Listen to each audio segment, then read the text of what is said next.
among the first to emerge from the Melbourne race, and they're about to run through the banner on the Gold Coast, and it's great to see they're in that traditional deep blue with the red yoke. The Demons look like the Demons with the red socks and white numbers. They come here with 12 wins and 7 losses. A last start loss to the Cats, where they really did play some good footy in the first half, but it blew up for them late. Geelong winning that game by 20 points, but prior to that, they'd beaten North Melbourne, Richmond and Hawthorn since their round 16 bye. 12 wins and 7 losses for the Demons. And for the Suns, trying to break a horrid run of 9 consecutive losses, the most recent of which probably doesn't look as bad now as it did at the time. They went down to Carlton by 13 points at Docklands, the same team that dusted up the Premiers by near on 12 goals last night. Michael Price to call with me. Matt Primus is alongside me, and I've just received a text from Jason Ackermanis. He's still on the Now, end. this is fraught with danger. I will read this before actually saying it on air. Here we go. I'm here just walking in, big fella. So I was about to make a shout out to anyone on the M1 to keep an eye out for the motorbike rider, but he's made it. We just hope that the weaving motorbike of Jason Ackermanis down the M1 didn't suffer a poor turn of fate, but he's on his way, which is great news. It's not a bad impersonation, actually. Well, no, you do it better, and I'm learning from you. Here come the Suns. What does their banner read today? Through every season, through every test, our fans stand true above all of the rest. Well, some of them are standing at home today, Pricey, because you called it. We walked into the box and you said, I reckon this is going to be the lowest crowd of the year. And like most things, Michael, a rather astute assessment. Oh, thank you very much, Q. Look, they will be coming in late. It is a glorious day on the Gold Coast, and that's also fraught with danger if you're holding any kind of event, because it is still beach weather in the middle of winter here. I'm sure if you're from Melbourne, you probably appreciate that as well. But the ground looks fantastic, Matty Primus. You can eat your dinner off it. And look, as I said earlier, the script has been flipped. Last time they played, the Suns were finals contenders, the D's were the underdogs, and they knocked them over. Yep. Do you think there's any hope of that happening today? Well, based on, we got to see them here 2 weeks ago against the Bulldogs, and then Carlton, they were competitive and they were hard to play against, which they hadn't been for the previous 7 weeks. And then Carlton showed they're in pretty red-hot form. So if they're competitive and hard to play against, as I said, the D's can certainly be scored against heavily, but the problem is the Suns have defended well over the last couple of weeks, but they just cannot get their offense going at all. That forward line is just gone to tear. You know, the first month they looked like they were ability to score over 100 points every week, but they've really struggled to get anywhere near that mark. So a couple of good changes, so they've got some bit more height and speed in their forward line. Look, I'm not sure. I think the D's is too good, and you can't trust the Suns' form, but if they play like they have the last couple of weeks, Melbourne do give you a chance, and that's what their fans will be looking for today. Well, the Suns have just made their way onto the field, as you can hear the Gold Coast Suns song, and those ends. Jake Rogers, the speedy little local. Yeah, a bit of pressure forward for them, and then Ethan Reid, you know, the ability to go forward and stretch. Pricey, play on the wing too, and then, as I said, the D's are the best marking team inside forward 50, so to be able to play on the wing and drop back and be an aerial support there for their backs who have been beaten comprehensively over the last couple of weeks when the ball goes in there. So I don't mind the ends for them this week. What about the elephant in the room, that is Christian Petrarca, as the fact that I think that the first meeting, yes it is, because he missed the round 4 clash. Yep. He's polled 3 Brownlow votes 4 times in a row in Melbourne wins over the Suns during a 12-match run in up until 2024. So he was good for Melbourne against the Suns. Yep. How good is he going to be for the Suns against his old side? Well, he's going to have to be good because they need to score. Against Melbourne, you're not going to win by kicking 8 goals and keeping the D's take, because nobody's been able to do that all year. So, and we know when Petrarca's up and about, especially as a midfielder or when he goes forward as a deep target, he hits the scoreboard really well. Hasn't quite come in kicking the goals as he did early in the year, but he's going to be somebody that's got to be able to get the scoreboard ticking over for him. And Melbourne will be well aware of the threat he has, centre forward for the Suns. So and down forward for the D's as well. He got some pretty good strike power as well. Jacob Van Rooyen's come into his own, 37 goals for the year. And you get up there, Bailey Fritsch, he's returned to form after having a little bit of a low patch 18 or so months ago. they've got some weapons, and not to mention one little fella called Cozzy Pickett. Yeah, they certainly have a lot of weapons, and then they can beat you tall and small. They can beat you by pinning it in there. They can score off stoppage. They can score coast to coast. They can score off front half turnovers. They've got an ability to score a variety of different ways, and a lot of aerial ability, pricey, and very good on the ground also. And Jefferson is starting to really become quite the key target. Absolutely. Himself. Yep. Highly touted draft pick. He was 15 in the draft a couple of years ago, still only 22 years of age, but the way that he goes about his craft, it looks pretty natural.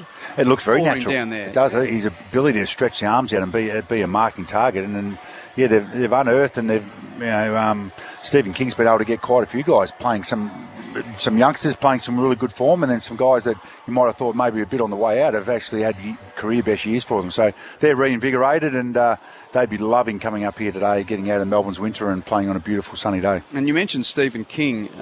He did coach the Suns for 7 games at the back end of the 2023 season, where Stuart Dew was shown the door, and it seemed like Damien Hardwick was already coming in through the back entry as Dewey was shown the front door, so to speak, the way that happened so quickly. So there was never really, I think, that opportunity for Stephen King to do what Josh Fraser may do at Carlton, go from assistant into senior.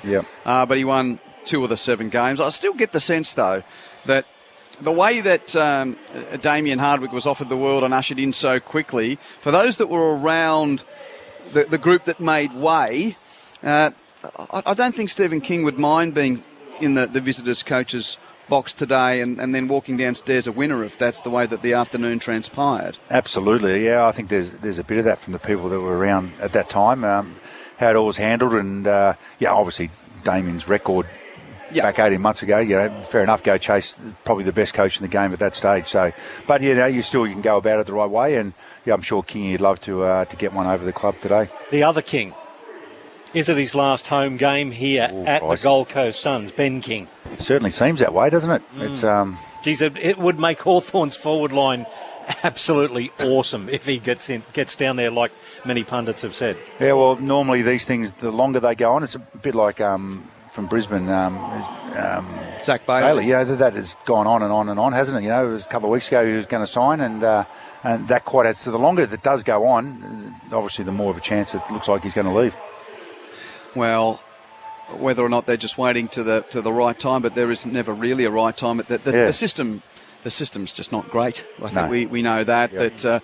That we started to have this debate, and in this part of the world, there's a lot of sports fans who are very well aware of the way that the NRL works, and that players that in their current clubs, they know where they're going to next year. The fans just have to live with that. But there's also there needs to be a way that I think that the professionalism of Australian football needs to work into the new era where we don't talk about what's going on in coffee shops or having stakeouts at airports, or even, did you read Scott Clayton's story about the way he got Gary Ablett to the Suns when they set up, by bringing him up to the Gold Coast? And unfortunately for him, entire group of Port Adelaide players and support staff were in the same hotel. They were going to have a secret meeting. So there's never really secrets that last for that long. No, there isn't. But there is a ways going about it. I think the way Port Adelaide have gone about it, it's just, okay, we'll let it play out, and it's sort of been handled well. And no, apart from Craig Kelly, now we've got last few days, the CEO saying, yes. That's ordinary. Even though I don't think he meant to say that, or he may not have meant to say that, Craig Kelly. I think Craig's basically smart enough for that. You think he's just thrown it out there, chummed it out like fish heads to a shark. To Port Adelaide's Zach Butter saying, well, we know he's moving to Victoria, so why doesn't he give us a call? Before we get to the opening ball up here, it's Gold Coast versus Melbourne here on Sunday Footy on ABC Sport. Welcome to the Hall of Famer, 3-time premiership player, Brownlow medalist, and traffic reporter extraordinaire, Jason Ackermanis. Yes. So were you just late out the gate, or did the traffic get you today? How are you? No, I am good, thanks. Was it the bike? Yeah, I was on the bike. I actually cut it a bit fine, I must admit. But the traffic was quite good. I did spend all day cleaning up after my daughter's 18th birthday party at her house. Happy birthday. Wow. How'd it go down? Oh, it was a good night. But she turns 18 at the end of the month, but they got exams. So anyway, we had it early. And it's always good at your house because I think all the underage kids can probably have a bit of fun. But yes, we had a good night. Happy birthday to her coming up. But no, we got here. I did get here on time. Unfortunately, they made me walk up the 4 flights of stairs to get here because someone was in their lift. Usually the important one of the people. coaches. One of the coaches. Okay. So anyway, that was a bit of an effort, and of course, being on the bike for an hour 10, I had to go to the toilet. But anyway, I got here. Yep, exactly. What are we going to see in the footy today? Oh, that's a great question. But 9 losses is a bad habit. Winning's a great habit. Losing, unfortunately, is another habit. Melbourne last week, their first loss at home. Geez, they're a good team. They play exciting footy.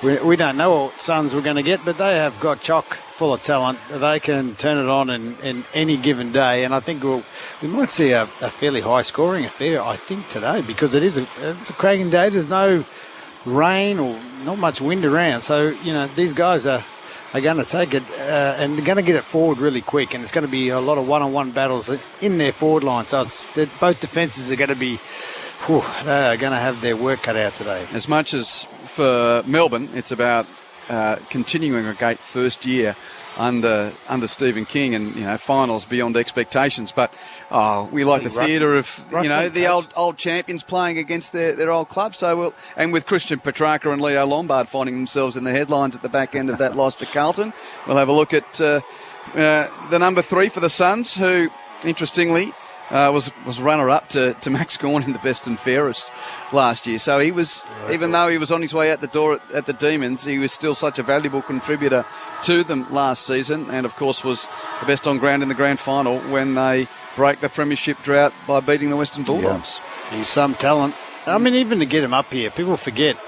Outside of Gary Ablett, that's a great sign for your club. Now, it hasn't worked out this year so far, but I have no doubt that, obviously not this year, but next year, the Suns, they're still going to be a powerhouse, and they're going to be hard to beat. Well, they've got a huge group of local talent playing today, and I think that's probably been the gap between bringing in stars of the competition to help the established stars and also starting to cultivate the farm. But in cultivating the farm, they've had to sell a lot of their mid-tier players. So we see the gap between the champs of the club in the likes of Tuke Miller, Noah Anderson, Matt Rowell, Sam Collins, Dan Rioli, but then the gap to the group, which is 19-year-old Bo Adensall, 19-year-old Jai Murray, 18-year-old Dylan Patterson, 21-year-old Jake Rogers, 21-year-old Ethan Reid, 19-year-old Leo Lombard, and then Jed Walter's still only 21, Bodie Hewlin's 23 now. But see,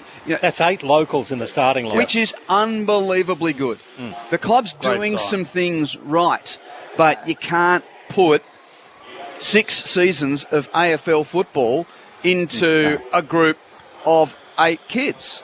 No, you're right, and he's chosen to do that. Holman's in the 2s, Jepson, Davies, Witts, Charlie Ballard. So he's choosing to play them, and maybe he's chosen that over the last 3 weeks when he thought the season's gone south for him. Just before the opening ball up, Zane Bojack has the pleasure of sitting in the shade of the Western stand and looking his eyes out to the rest of the sunshine in the field. Zano, what conditions for Sunday footy? How are you? I'm fantastic, Hugh. Looking forward to this clash. Wonderful conditions, as you mentioned, 19 degrees. There is a slight gust of wind coming out of the southeast, and the Gold Coast will take advantage of that in the first quarter. They won the toss and will kick towards the scoreboard end. Just a little whack from the cheer squad from Melbourne. Culture's strong and future's bright. Just the right mix of talent and fight.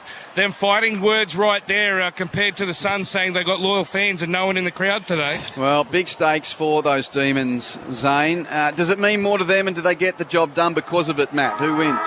Yeah, I think the D's win because the Suns can't score over 100 points. Akka? Yes, D's by about 4 goals. Here's Michael Price. Moyle gets over the top of Gawn, no mean feat. He gets it into the path of Rowell, immediately tackled.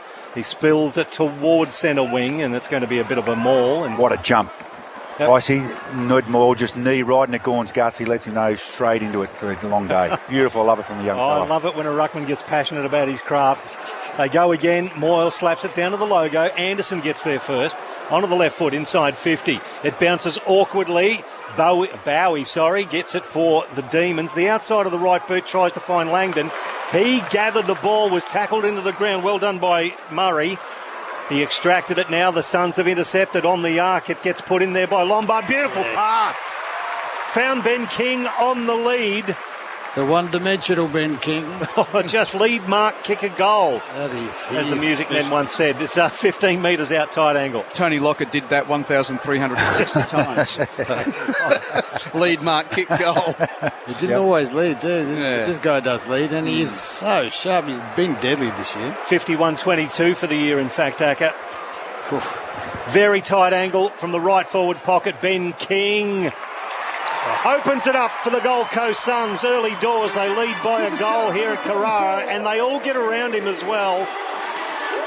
In the bright sunshine, all of the Suns are in the forward 50, congratulating Ben King. Gee, though, I think they'd be hoping he sticks around for season 2027 as well. Is he going to be on the move? Or is that just rumours? Crap. We don't know. We don't know. Well, Is he more likely contracted? than not, it would, by the sounds of things, take Not contracted, or a change of heart or a serious miscalculation Hasn't of committed. information. hasn't committed? Ben but King to be here next year. Does he have a contract for next year? No, not here. Okay. Well, that's yes. So that's a part of it. He's off contract and a restricted free agent. So Yeah, he's been within the paid. laws of list management, he's able to have a look elsewhere. But that's goal 52 for him. He started the day, 6 behind, I think, Charlie Curnow in the Coleman medal. Nonetheless, clearance for the Demons from the centre of the ground. Quick kick from Sparrow, marked at half forward by Fritsch, and he drills it to full forward, and Van Rooyen's out in front of Andrew to take a mark. 30 metres from goal for the Demons. So centre stoppage, bang, bang, and Jacob Van Rooyen's got the chance to answer. And a bit easy. Like you want your forwards in front, but not 2 metres in front. That is Damien Hardwick tearing whatever hair he's got left out. A question without notice. Is Mac Andrew going to be a career-long defender? I just wonder. Anyway, Jacob Van Rooyen, 37 goals, 19 for the season. Slight angle left. This assignment 40 metres out, and he kicks the answering goal for the Demons. 3 minutes, 2 goals, 1 apiece for Gold Coast and Melbourne as we settle in here at Carrara on Sunday Footy on ABC Sport. Your experts, Jason Ackermanis and Matt Primus. Yeah, it was a bit too easy, like I mentioned. Even that quick kick, Powell had to come off his man and help in the air. They're, as we mentioned pre-game, number 1 marking team inside forward 50, so you can't allow one-on-ones because the stats suggest they're just going to beat you too often, so you've got to come off your man and help out in the air, and Powell had the opportunity to do that, just sat on his man. It was an easier choice for him, and they marked it, turned around, and beautiful kick. Even their setup, they've got 4 high right at the top of the 50 and then 2 deep. Yep. So you know what they want to do. They want to get it in there and get it in one-on-one. Zane on the boundary. Q, just on that Mac Andrew, there is a bit of talk that with the game or the season just about done, he could play up forward a bit in the last 4 weeks and also pinch hit in the ruck. Well, the Suns get the clearance here. Moyle did well in the ruck. The hands went out to Dan Rioli. Kicks it to right half forward. Bowie versus Bailey Humphrey. He juggled it one-handed and couldn't quite reel it in. The umpire didn't pay it. The ball spills to ground. Lever gets there first, and with Christian Petrarca, they peel each other off the Carrara turf 45 metres out from the Suns' goal. It's 1 goal apiece with 4.5 gone of this first term. Umpire throws it up off the hands of Moyle. Bowie overruns it. It's flicked out there and kicked forward by Walter inside 50. Fisted away there by Jaff. It goes back out to the arc to Langdon. Sweeps a handball off to Windsor. Windsor to the wing. And that's a nice mark. He's a strong man. Sam Collins just takes it. Kick was just over the head of Harrison Petty. Short pass from Collins to his skipper. And Anderson has the mark. Chip short to his mate, the Brownlow medalist, Rowell. Uncontested grab. Edge of the centre square, true halfway on the Nerang River side. Now called to play on Matt Rowell. With his right boot, drives the Suns deep to the pocket. King, Moyle it was in the pack, nearly took the mark. Couldn't grab it. Lombard does the roving for the Suns. Hands it to Humphrey, 40 from goal. Hands it out wide to Murray, who's got a chance to steady and shoot off a step, but misses near side for a point. It gives the Suns the lead, 1-1-7 to 1 straight 6-5 minutes played. Interesting there. Melbourne are actually letting the Gold Coast Suns just get those short 45s, which I'm not sure they'll let that happen all day, but they're backing their zone defence, and it is a deep defence. So Bowie plays on from the goal square. That's a tumbler. Gets straight down the middle, but front of the pack. Matt Rowell takes a nice strong mark, double grabber in fact. Now he's pointing long. He goes towards King in the pocket. Nicely spoiled there by McDonald. Comes down to ground. It's a tangle, and its umpire has said it's going to be holding the ball against Lombard. Playing on, taking advantage. Pickett just puts on the afterburners. Handball forward to Bowie. They're back into the middle now, the D's. This is how they love to play it, straight up the corridor. This handball's been turned over, though. Will Powell, he in turn turned it over. Van Rooyen back to Bowie, just forward to the centre circles. Inside 50, nicely weighted kick. And the former Lion, Harry Sharp, has just wandered down there and takes the chest mark. Really 40 out, more or less directly in front. Yeah, as Aka said, it is a flood. And even watching Pickett as a mid, he didn't empty out. But they are so good coast to coast. Perhaps he just sits back there and then just starts their offence like he did then. And then away they go. And wow, to watch them live, a lot of hands, a lot of outnumbering, and a beautiful kick inside 50. Harry Sharp, as I say, the former Lion, played 16 games for the team up the road, reinvented himself in season 2026. And just absolutely nails it. Splits the middle. The D's get their second goal. 2 straight 12 for the Suns, 1-1-7. He just kept running too. He just thought, no, we're going to win it. It still was a bit in dispute, just near the centre there, and then no, he just kept going, and that's how you get a free man. Footy's a funny game, you want to be accountable, you want to do this, but if you don't chance your arm sometimes, as Sharp did then, you're not going to find the space and time. Meanwhile, at the MCG, Richmond continues to lead West Coast, so the Tigers a chance to get off the bottom of the ladder tonight. Richmond 11 goals, 672 to West Coast's 5 goals, 18, 48. 5-18. Jakey Waterman's had 2-6, Q. 2-6, really. 2-6. If Richmond win, it means that Essendon has to beat Adelaide to get back off the bottom. That's the other game to come at Docklands. Better get the wooden spoon lady out. Is there a lady for wooden spoon? I just think there's a person. The cupboard. It's spoon-fed. Rowell underneath the ruck, wins the clearance for the Suns, kicks it inside 50 at the feet of King, dives, can't complete the mark. Ball on the deck, 40 from Suns goal, picked up well by Bowie. Hands it off, and Rivers kicks the Demons clear from half back. It's a good kick to the wing. Van Rooyen presents and takes a chest mark. I'm looking forward to that, Van Rooyen against Andrew. That will be fun. Van Rooyen kicks backwards to Rivers on right half-back. Transfers the D's across the half-back line by foot. Gawn marks, completes the transfer with a long kick to Lever at defensive 50 left half-back. Chip short to Giath. One of the 3 changes to come into the team. Giath coming back from a leg injury. Is called to play on, doesn't like it down the line. He kicks inside 50. Walter gets in the way to spoil Lever. Lever gets to the drop, though, belts it clear to Bowie, who picks it up in the right back pocket. That's his 6th touch already, Jake Bowie, and he gives it to Rivers, as Q said. He just wanders along, just short of centre wing, took his time. Bailey Humphrey semi-smothered the kick. It bounces into the hands of McAndrew. Sweeping handball, Petrarca tackled very, very nicely by Tolstrup. Ball spills onto the logo, commentary wing. Still at ground level, there's several players involved. It's picked up by Max Gawn, providing some sanity.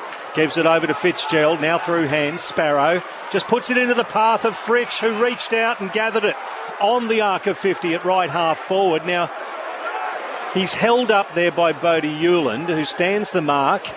45-degree angle to the right, and I'm not convinced that... he did well there too. Well, I thought that could have been a 50-metre went off his man, penalty. just Van Rooyen, and then he was free for about a minute there, and he didn't even look at him, Fritsch. So Bailey Fritsch, 5-time leading goal kicker for the D's. 25 goals for the season. Oh, he hoiks that one very right, out of bounds on the full. Free kick, Suns, in the left back pocket. Scary early, though. That's 3 inside 50s for the D's, and both 3 times they've had shots on goal. Sunday footy on ABC Sport. Perfect conditions at Carrara as Jeffrey kicks corridor from the pocket. It almost got intercepted by Petty. He was looking there for Powell. Petty gets it back off the hands of Steele. Petty gives to Salem. Salem hits the kick on goal from 40. And Jeffrey thinks he's lucky stars to be in the way to mark after stuffing up the kick in. Hand passes to Collins in the pocket. Collins to Noble. Noble a short pass. 15. Rowell jubbles. Not 15, you're right, Matt. Called to play on. Bowie with the pressure. Rowell rushes his clearing kicks. Barrow's underneath from Melbourne. Can't mark. Petty roves. Immediately tackled by Anderson. No prior. Ball up. Left half back for Gold Coast. Right half forward for Melbourne. The D's kicking to the right of screen. In this first term, Gawn got the tap down, but Anderson does the roving for Gold Coast. He's boundary side, hacks it off his left boot around the wing and off hands out of play. We'll see a throw in on halfway. Melbourne 2 straight 12, Gold Coast 1-1-7. The Demons with 12 wins for the season. The Suns trying to break a 9-game losing skid here on Sunday footy on ABC Sport. It's a short throw in. You'll love that, Acker. Moyle was in the back of Max Gawn. For God's sake. Pricey. I just got to throw him, open the doors and let him have a crack at it. That's the way. Fishing. As Max Gawn goes back to centre half back to find Rivers. Rivers back straight up the middle. McDonald has to go around his ankles and Rivers keeps running. The handball receive. He gets it to Jake Bowie, prolific early. He's confronted and just chips it forward. Finds a young man in Jefferson. Promising career ahead of this young talent. Gets it towards the right forward pocket, towards a pack, and Bodie Hewlin gets over the top. And the blonde-haired burly boy from the Gold Coast gets it over the boundary line, 45 out. Yeah, the Suns are getting lots of numbers back, so you watch for Melbourne's back line. They're going to get a lot of possessions if they're able to chip it around and hold on to the ball. That one's hooked in a bit better. Still a bit short. Van Rooyen gets to the drop of the boundary throw in. Hand pass doesn't create much. Prickett's over it. Noble's over him. And the umpire says, cause he hatched it. Free kick to John Noble at left half back for Gold Coast. That was hot. Yeah, it didn't give him much of a chance there. It also fell underneath him rather than him dragging it in. Nonetheless, Noble kicks the Suns to a pack on the wing. Whistle in the contest. Who's getting the free kick? No one knows, but it is. It's got to be Tom McDonald from Melbourne. He was pushed out of it, so he kicks wide. Laurie takes the mark forward of the wing for Melbourne. Right foot kick deep to the pocket. Petty pushed Andrew in the back before the ball arrived, and that's the way the umpire saw it as well. Free kick to the Suns in the left back pocket. A shout out to you if you're listening on Gold Coast local radio. Maybe thinking, where's your regular league? Yeah, well, you can get that on the green button on ABC Listen. Sharks 26 lead the Rabbitohs 12. Early second half. We'll keep you up to date here, though. Andrew, it's a long kick, shorter centre wing. Ethan Reid in the front position. Couldn't quite take it. Van Rooyen spoiled it down. Picked up by McDonald for Melbourne. He's tackled there by Long, and the ball spills towards Reid again. Reid's tackled by Fitzgerald from the D's, and the umpire will come in and ball it up between wing and right half forward for Melbourne. There's a whistle on play from the ruck contest. It's going to go against Van Rooyen. No, it'll go to Van Rooyen against Ethan Reid. So just forward to centre wing. Van Rooyen pops it into the path. Oh, Harrison Petty drops a pud, then goes back, rescues it on the arc. Handball to Fitzgerald. He puts a helicopter towards the top of the square. Cut off by Dan Rioli for the Suns. Puts his teammate in Reid under pressure with the handball. Through hands. Cozzy Pickett from 45. Put down your glasses. Pickett with pace and precision scores the D's third goal. 3 straight 18 to 117. So it's an 11-point margin. We've played 14 of the first quarter. Just watching Pickett. So Miller's running with him, and the Suns won the ball. Miller took off. Pickett said, I'm in trouble here. And then the turnover, and Pickett went from defence to offence in a split second. And poor old Took just got burned. But if Suns had got that ball, Took Miller was going to be having an inside 50 or shot on goal. But Pickett reacted so quick. Just shows you that little errant handball that Reid just missed him. He's not as quick as I think Rioli thought he was, and that's all you need at this level. But Pickett, don't you love that? That's what stars do. He just, in half a second, he was gone, got the ball, and then a couple of steps, bang. Jason Ackermanis and Matt Primus with you, and we've seen it on the telly, but great to see it in the flesh. The D's, they just go for that first option, don't they? They play so quickly because they're just happy to give it to the first option they see. As Van Rooyen's in ruck, he got a clearing kick to half forward for Melbourne. Sharp there, tumbles it inside 50. It rolls off the shin of Andrew and out of play, and that's a last disposal free kick against Mac Andrew, albeit unintentional. So Paddy Cross will take the free kick for Melbourne. Right half forward and 60 from goal. Pumps the D's back into attack. It's a high kick to the top of the goal square. Jefferson's outnumbered. Bodie Hewland does the roving for the Suns. Hands it to Andrew under pressure. Just hacks a hoping handball over his shoulder. Taken by Sharp of Melbourne. Given to Langdon by hand. Hands to Jefferson in the pocket. Hands it back to Sharp. Left foot snap from the boundary. Is intercepted by Noble, who takes the mark. Did that carry 15? Thought so. It's paid to John Noble. Suns have got it in the right back pocket. Melbourne 3 straight, Gold Coast 1-1. Early stages at Carrara. Is Melbourne have clogged up the corridor. The Suns have to go wide. Long kick from Noble, the King direction. Wrestled and did well, but bounced off his chest. Picked up by Sparrow. Spearing pass. Hit Windsor. Windsor 60 from goal. Oh, he's got a couple to choose from, and he picks Fitzgerald. 35-40 out. Directly, well, actually, no. It's a slight angle to the right, but he can go back in his 7th game of AFL footy and have a crack at his first goal. Off. Their turnover, run, offence, defence. They're finding space really quickly. They're going long too from Noble. There's not enough options for him. How about the mid-season alumni of 2026? From Williamstown in the mid-season rookie draft. Fitzgerald comes in, launches it, and gets his first goal in the caper. The Demons get around him, and they put their 4th goal straight on the board. 4 straight 24 to the Suns, 1-1-7. 16 and a half gone. First quarter, ABC Sport on a Sunday afternoon. Well, it's simply they are an outnumbering. What I mean that by this, and it's a Geelong thing. Geelong have done that early 2000s. I think Bomber Thompson taught that to all those players, their superstars. They just get more numbers to the contest, and they are just winning everything. So if the Suns are long down the line, it's more Melbourne jumpers. If it goes inside 50, it's more Melbourne jumpers, and they are just swarming at every contest. And then their hands, as we've spoken about, are amazing, and that's why they're having so many good looks inside 50.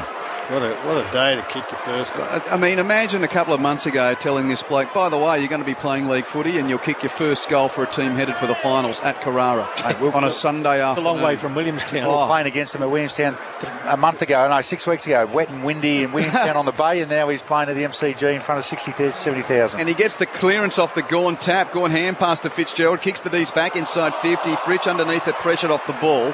Tackled, but the clearing hand pass from Noble goes straight to Fitzgerald. He's 60 from goal for Melbourne. Hands it to Windsor on the flank. Hands it infield. Pressure there on Steele, but gets a hand pass back to Windsor. Hand pass over the top. Misses Fitzgerald. Falls fortunately for Jefferson. That's a throw. A one-handed handball. Good tackle from Bodie Hewland saves the day for the Suns.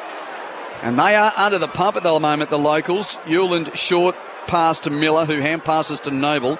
Runs to right half back. Taps down, then has a bounce. No one really running for him, so he has to kick long down the line. McDonald spoils away from King. Rivers first to meet it for the Demons. Jeffrey comes in there just in the nick of time to make it a 50-50. And the ball over the boundary line on the Nerang River win for a throw-in. 18 minutes first quarter. Melbourne 4 straight. Gold Coast 1-1 Sunday footy on ABC Sport at the MCG mid-final term there. Richmond lead West Coast by 22 points. Upset. Throw in, outer wing. Moyle got it down. Windsor did beautifully. Got the handball back to Gawn through Tolstrip. His handball missed the target in Rivers, who went back and made good. Then he buggered it up, basically, and just turned the ball over to Rowell. Rowell to Lombard. Lombard lowers the eyes, gets it inside 50 and hits Walter. 45 out, 45-degree angle to the left. The Suns can go back and have a crack at their second. There is the future. Leo Lombard zipping around and hitting up the lead of Jed Walter. Among the doom and gloom of 9 straight losses. You have the distance here, Jed. Well, he's got a leg on him, 25-10 for the year. Taken at number 3 in the 2023 draft from Palm Beach Currumbin Footy Factory. Let's go from the arc of 50. Strikes it beautifully. And pumps the crowd up as well. Thumps his chest. The Suns get their second. 4 straight 24, the D's. 2-1-13. to the Suns. 11-point margin, 20 gone first term. He's such a hard matchup too, Walter. Like, he's so quick. You've got to play a tall on him. You get someone with height. And if you don't have the height, you got to have the strength. And he's so strong. He's having a really good season. And you're right, there's a future kid. Right there. Great kick, great goal. Leo Lombard, 19 years of age, game 24. Jed Walter, 21 years of age, game 45. Give him another 3 or 4 years. Absolutely. But that's the challenge that Damien Hardwick's got. Yep. All of this external pressure and you've got the pick of the local talent. You know, you've got this booming list. Well, it hasn't worked in 2026, but, I think, the local players are what's going to not build this footy team, but build this footy club, which has been part of the problem through 16-odd years. Moyle with the clearance in the centre square for the Suns, but his rush kick intercepted by Rivers, who marks for Melbourne at half-back. Beautiful kick to right half-back. Cozzy marks, plays on with the kick. It's on the head of Langford, punched away by another of the local youngsters in Ethan Reid. Out of play for a boundary throw-in near the interchange gates on what's a high cloud Sunday. Suns have gone small forward, just Walter, and that's it. Just 5 small forwards. So the throw in front of the interchange gates on this commentary side. Moyle versus Gawn. Gawn thumps it 20 metres forward. Noble leads the charge and then intercepted by Ballard. Well, also for the Suns. Tries to get it back to Noble. It hits the deck and the Melbourne Demons have a chance. Rao gets there first in front of Langford and then tackled off it. Gets it to Noble by hand. Oh, nice handball forward. Finds Patterson. He flicks it to Tuke Miller, who measures a kick towards Walter at left half forward. 70 out. He wheels around the mark onto the right foot. At the back of the pack, Ben Long. Oh, 2-on-1 and Long juggles it. He got rid of Lever and Jaff and takes it.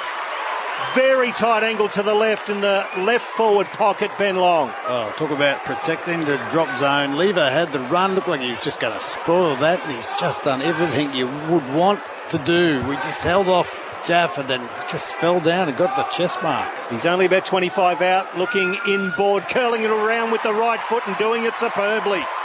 His 24th goal for the year, and more importantly today, the 3rd for the Suns.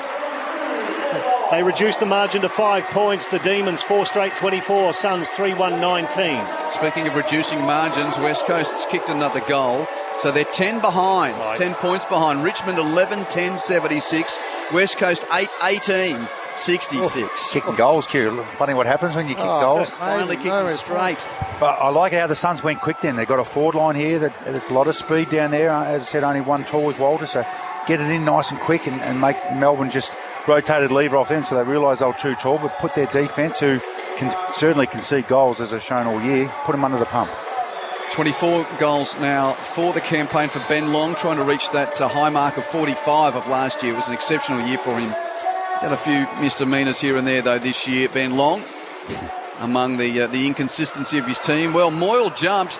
Gawn didn't. Moyle flipped it over the back of his head to Petrarca. Hands to Miller. Back to Moyle. Great centre stoppage surge. Kick off the instep, though. Made good by Patterson, 40 out. Hands it to Miller. Tuke Miller on the run from 40. Kick doesn't have the penetration. Punched through on the last line by Giath for a point. But how about Ned Moyle showing the old Maxi a few tricks there? This is how you do it. Flip out the back, 4 points to lead to Melbourne. And then the Miller v Pickett, that's certainly a matchup. He's following him everywhere, Tuke Miller, and Pickett's going to give him a look the other way like he did then. Oh, Bowie with the pinpoint kick. Giath had a 2-on-1 there and won. Did beautifully. At left half back for the D's. He goes towards another 2-on-1. Suns had the favour against Fritsch. Ball hits the deck. Fitzgerald tackled off it. It spills towards the arc. Jeffrey got there first for the Suns. He flicked it back into the path of Powell. Tackled off it. He threw it away. Umpire said no. Noah Anderson back to Jeffrey by hand down the outer wing. He kicks it beyond the wing looking for Humphrey. Gathered it on the bounce. Handballed along. Long sweeping handball to Tuke Miller. Oh, he's got Cozzy Pickett in his back pocket. And he chased him down, so Tuke Miller turned the ball over, and to add insult to injury, Pickett got it back and got the 1-2 handball off Maxi Gawn. And from fullback, kicks the Demons clear, wide to right half back, where Sharp presents and marks in space. Plays on for Melbourne, runs the boundary, kicks it along the wing. Andrew in front, though, of Van Rooyen, presents and marks well. for the Suns. Great positioning, Q. He beaten the last 2 times lead us, but he actually took front position and took that mark. A very conservative kick, though. How tall is he, mate? A very, as the answer, Jason. 197, I reckon. Short to Ballard at half-back, and he kicks it infield to Anderson. So the Suns are trying to horseshoe it from one side to the other. Anderson to Collins, now the long kick to the wing. Now he kicked to a 2-on-1 against Murray, and Howes takes the mark for Melbourne. True centre wing, he'll kick the Demons back into attack. High ball towards full forward. Off the hands of the pack, rode by Windsor of the Demons. Hands to Fritsch in the pocket. He's usually good from here. And on this Sunday, it's a usual Sunday, because that's good from Bailey Fritsch. And even though it's a sunny Sunday afternoon, he's still wearing the long sleeves, Bailey Fritsch. He's got his first goal of the afternoon. 5 goals, 5 goal kickers for Melbourne. D's 5 straight, Suns 3-2. What's he kicked for the year? That is now 26 goals. It's not as much as he usually kicks. No, but they've got that such a big spread now, haven't they? Well, and I think the importance of his role has been, reduced in the goal-kicking sense. Yes. He's a 5-time leading goal kicker for the club. But now, a great spread, haven't they? Bit of a different look about his role. Had a bit of a rib complaint coming in, but he looked okay there. Okay, yeah. I'd love the Suns to try and play quicker, Aka. They win the ball back on the half-back line. It's lateral. It's try and switch the ball. Try and get the ball in Rioli and Noble's hands and create something and ask questions of Melbourne's defence rather than just nice and slow and backwards. It's easier for Melbourne to be able to defend them. In answer to your question, Mac Andrew, 202 centimetres. In the old, that's 6'6". Very. That's 6'7". So very tall, as you said, Q. Off free kick after the stoppage there. Tuke Miller against Cozzy Pickett. He launches it inside 50. Off hands. It flies towards the goal mouth and it's rushed through by the D's. Another behind for the Suns takes them to 3-3-21. Still 9 points behind Melbourne, 5 straight goals, 30. 4.5 minutes left at the MCG. Richmond hanging on by 11 points at the moment there as Rivers receives and kicks long out of defence for Melbourne to a pack on the wing. Petty was the target, couldn't mark. Roved by Sparrow. He's tackled immediately and we'll see a ball up. Quick clamp applied there by Powell for the Suns. He's got long sleeves on as well. Not to be, discriminatory of those with the long sleeve. There he is, Powell getting the stoppage. Hands it to Rowell under pressure from the tackle of Salem. Rowell gets it to his boot. A tumbler to half forward for Gold Coast. Brilliantly met and picked up by Tolstrup on the run. Kicks around the wing. Van Rooyen had it spoiled by Andrew, but roved by Langford of Melbourne. Hand pass misses Sparrow. Howes crashes through, wins the footy. No, that wasn't Howes, that was Tolstrup, got it. Now it's kicked inside 50 for the Demons. Collins with a big thump, clears at 20 metres of the drop zone. Picked up by Rowell at half-back and the Suns are clear. He's looking for Walter against McDonald. McDonald did well, got it to ground. Bowie now, handball to Max Gawn, who turns it over. He gave it to Petrarca on the logo commentary side. They hit the corridor. Bailey Humphrey. I saw Walter out of the corner of his eye, chipped it to him in the left forward pocket. Walter in the long direction. Nicely spoiled in the air there by Howes over the boundary line. Next to the behind post, they'll get a throw in for the Suns. I'll tell you, if they keep playing quick off turnover, they're going to have had a lot of opportunities. And the Melbourne's defence isn't great, but they're just not connecting enough when they go inside forward. For those playing at home, Petrarca's got 3 touches against his old side. Throw in, it's short, predictably. Moyle got it down. Bowie couldn't get it. Rivers did, extracted it.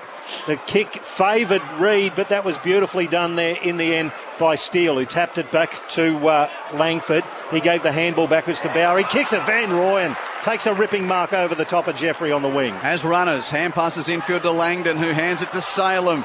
Kicks off the instep to half forward and turned over. Powell picks up for the Suns. Hands it to Rogers, the peroxided local. Hand passes to Rioli, edge of the centre square. Great pick up on the half volley. Hands to Ballard. Back to Rioli. Ballard's hand pass wasn't great. Rioli makes good of it though. 60 from goal. Sizzling pass to the pocket and Reid gets low to take a grass cutting grab. What a mark. Walter.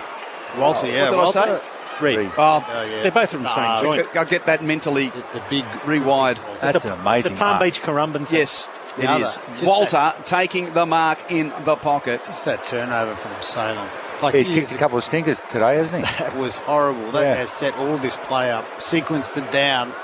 They played quick, Matty, as you wanted. Yep, and beautiful mark. Finally got it in the hands of Rioli. Yep.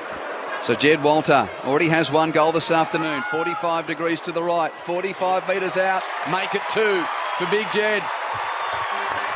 It's been a good footy game to watch so far. Melbourne 5 straight, Gold Coast 4-3. Sunny day, fast track, free-flowing footy. Going to be high scoring and well over 100 points, and it's great to see the Suns able to get the scoreboard ticking over. I think it's 90 points and 74 points their last couple of games, but they look well on target to be able to kick over 100, which you need to do against the Ds, and they give you an opportunity too. So, yeah, great first quarter. And Ali Yo lining up here for a goal. Q. You're infatuated with this Richmond West Coast game. Oh, what's he done? Oh, no. He's Goal. kicked a point. So there's 75 seconds of playing time left at the MCG, and Richmond lead by 9 points. So had Yo kicked that, it was a game goal of the div. It's very delayed, but yes, what a goal. Back into the middle. Max Gawn up against Moyle. Now it's going to be a free kick and Bit of a block. no, a bit of a block. Max Gawn's got his head in his hands. He's imploring the umpire, "What did I do, sir?" He's so stiff. But the free kick goes to Big Ned Moyle. Boy, that's a big kick. Inside 50. Walter did all the body work, got his hands to it. Roving Petrarca wheels around, handball backwards, put his teammate in Rowell under pressure. Great tackle, Sparrow. That is a really strong tackle. 30 out. Slight angle to the left, we'll get a ball up.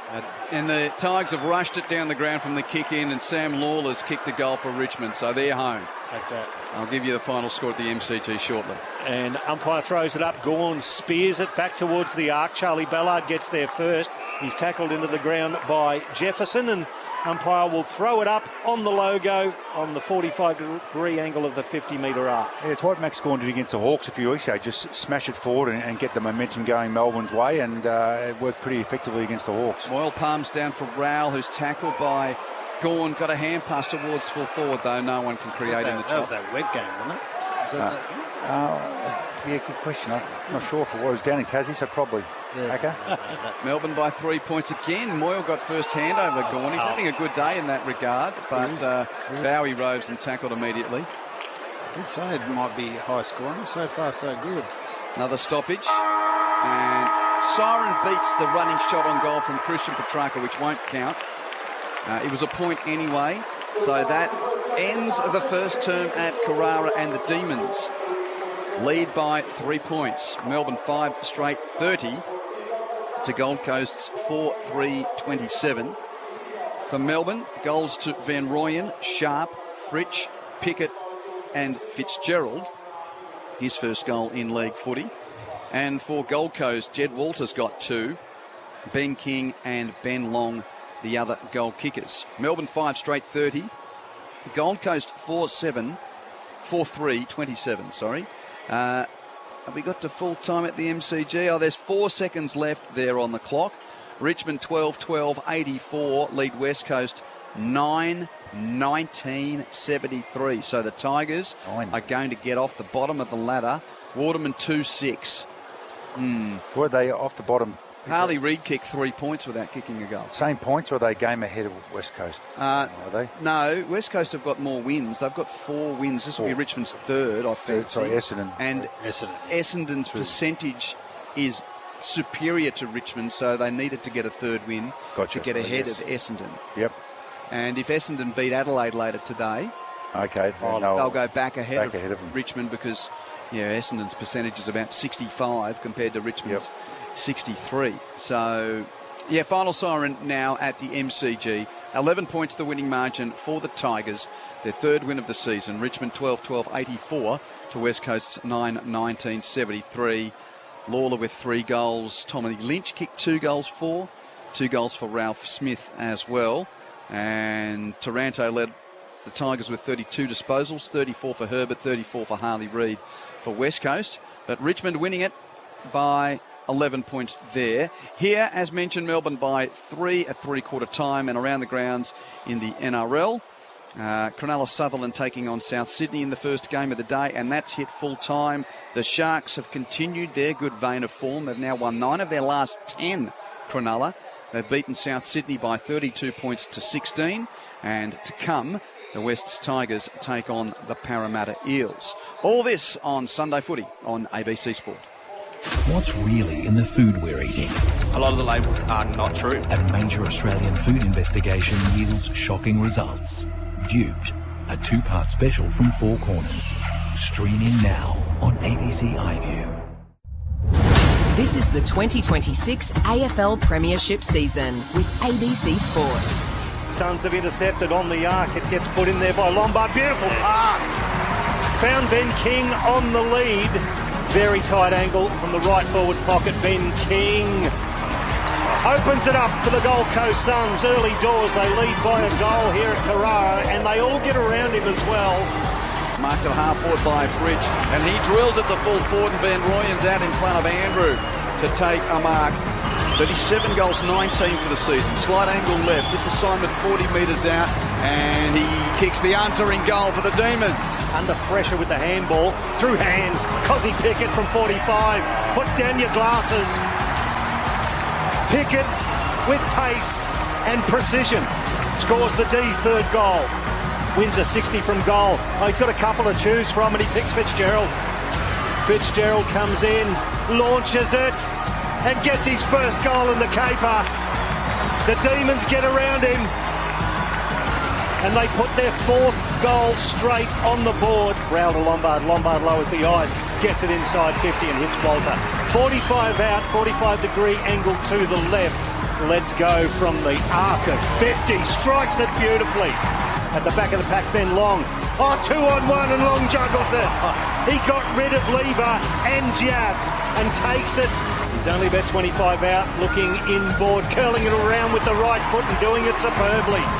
Off the hands of the pack, rowed by Windsor of the Demons. Hands to Fridge in the pocket. He's usually good from here.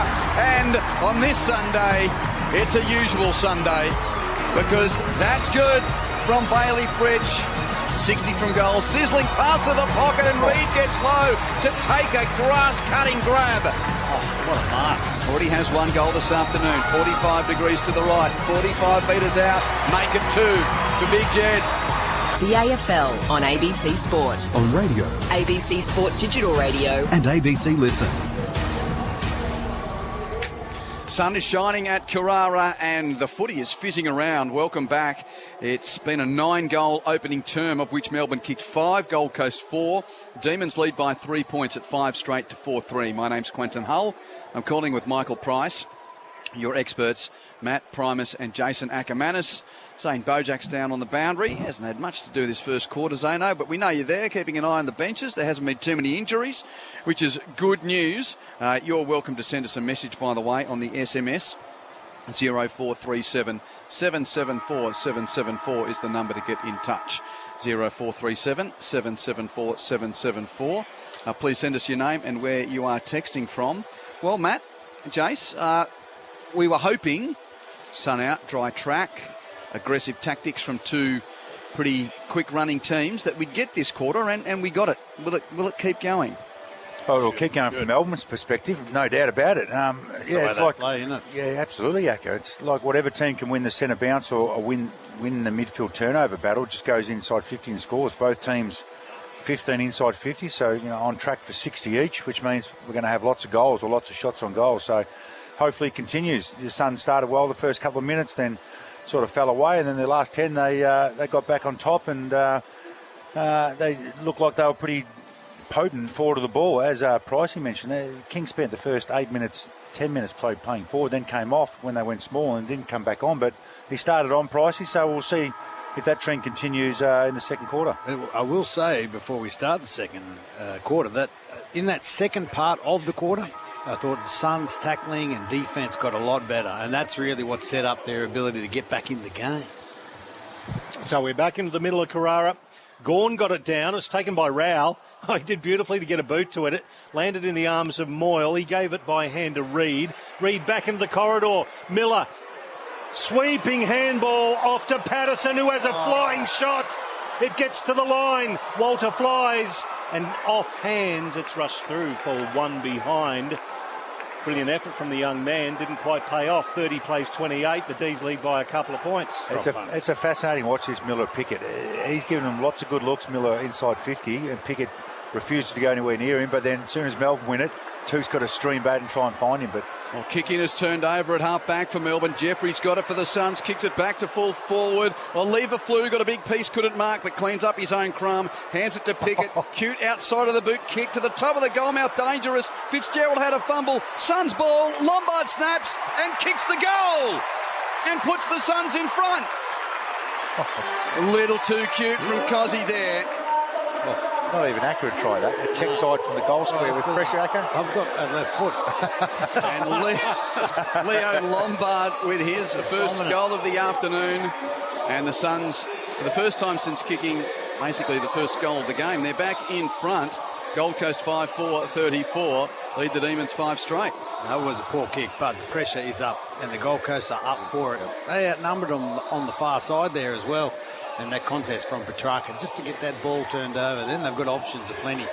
So Melbourne's not going to have it all their own way. Obviously, that outside of that skill area, they are bringing it, and that's what's getting them back in this game. Yeah, if they can shut down those exits, Acker, that's where Melbourne get a lot of their scoring and ball movement from. If they can shut down them, they're going to get some great looks going the other way like they did then. So back into the middle, Gawn versus Moyle. Moyle got it down. It was taken there by Fitzgerald. Handball off to Pickett again.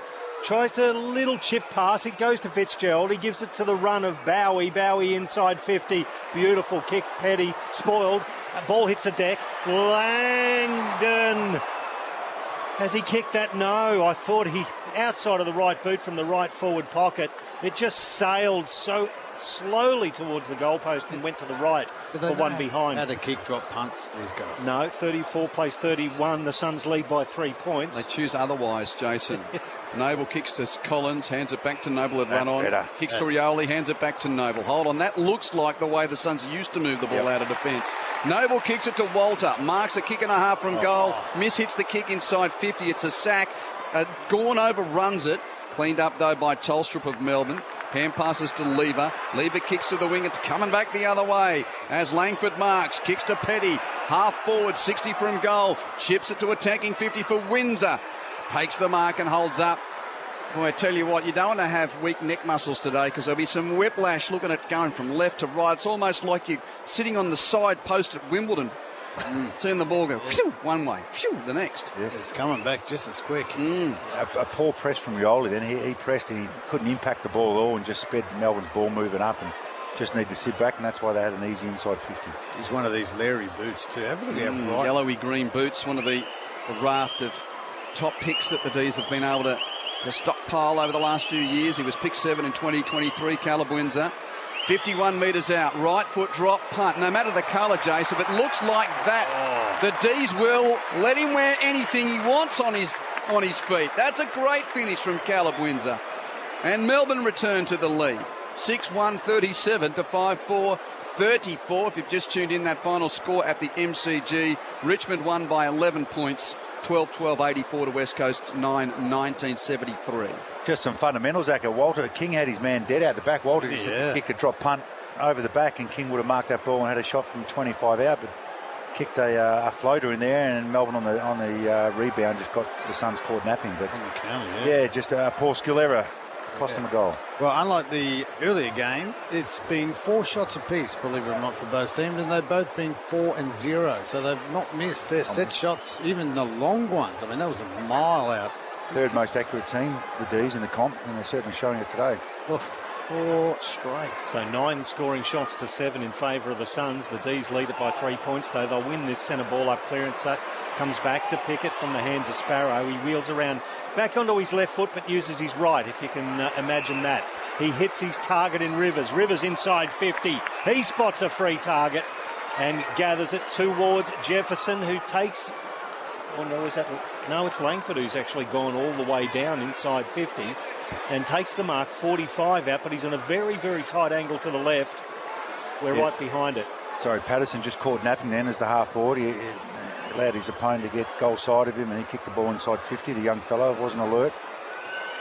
So another of these early draft picks, number 6 in the 2024 draft, Harvey Langford launches it towards the goal square. Big fly from Bodie Hewland at the front of the pack and just monstered that. Rushed it through for another behind. 38 plays 34. D's by 4 points. Early doors, second quarter. Sunday footy on ABC Sport. Short inbound, Noble takes the mark in the right back pocket. Plays on, drives a right foot drop punt, high towards the wing. Gawn's the biggest man there, and he takes the mark. He is so good in that area. Those of you who have just joined from the MCG, welcome. That's Jason Malcolmanis in the background. We've got Matt Primus. I'm Quentin Hull. Michael Price with you as well. Entertaining game this as Gawn kicks Melbourne into attack from the wing. It's Melbourne leading by 4 points, fine conditions and a bit of a fast-flowing shootout. Noble's under the pack and is tackled. What's happened so far, Matt and Jace, that the others have missed? It's been scoring. It's been a score fest, yeah. Turnover between the arcs. Whoever wins that battle is going inside 50 and scoring easily. Terrific game to watch. Umpire throws it up, 40 metres out. There's a whistle on play. It's been a ruck infringement. It'll go to Big Ned Moyle against Harrison Petty. He's in the right back pocket for the Suns. He takes the free kick for high contact.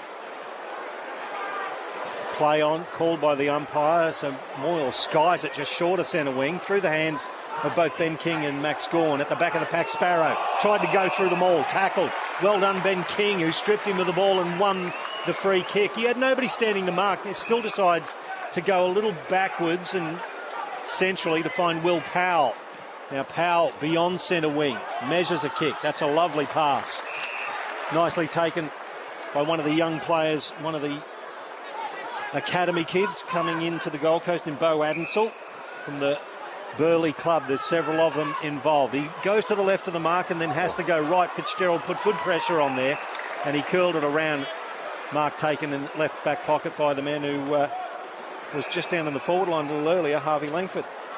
Chips it backwards and Trent Rivers takes the mark, so the Demons are in the back pocket. And very conservative here to work it out of deep defence. Short pass to the great man Max.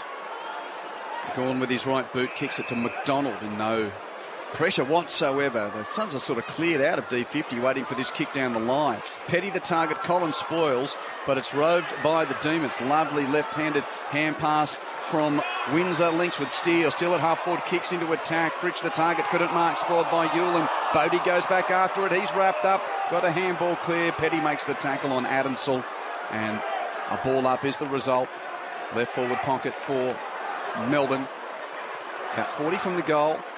Van Rooyen beats Moyle for the tap, and then Gawn plays. Oh no, it's Petty who plays tackler on Noble. Don't know those two.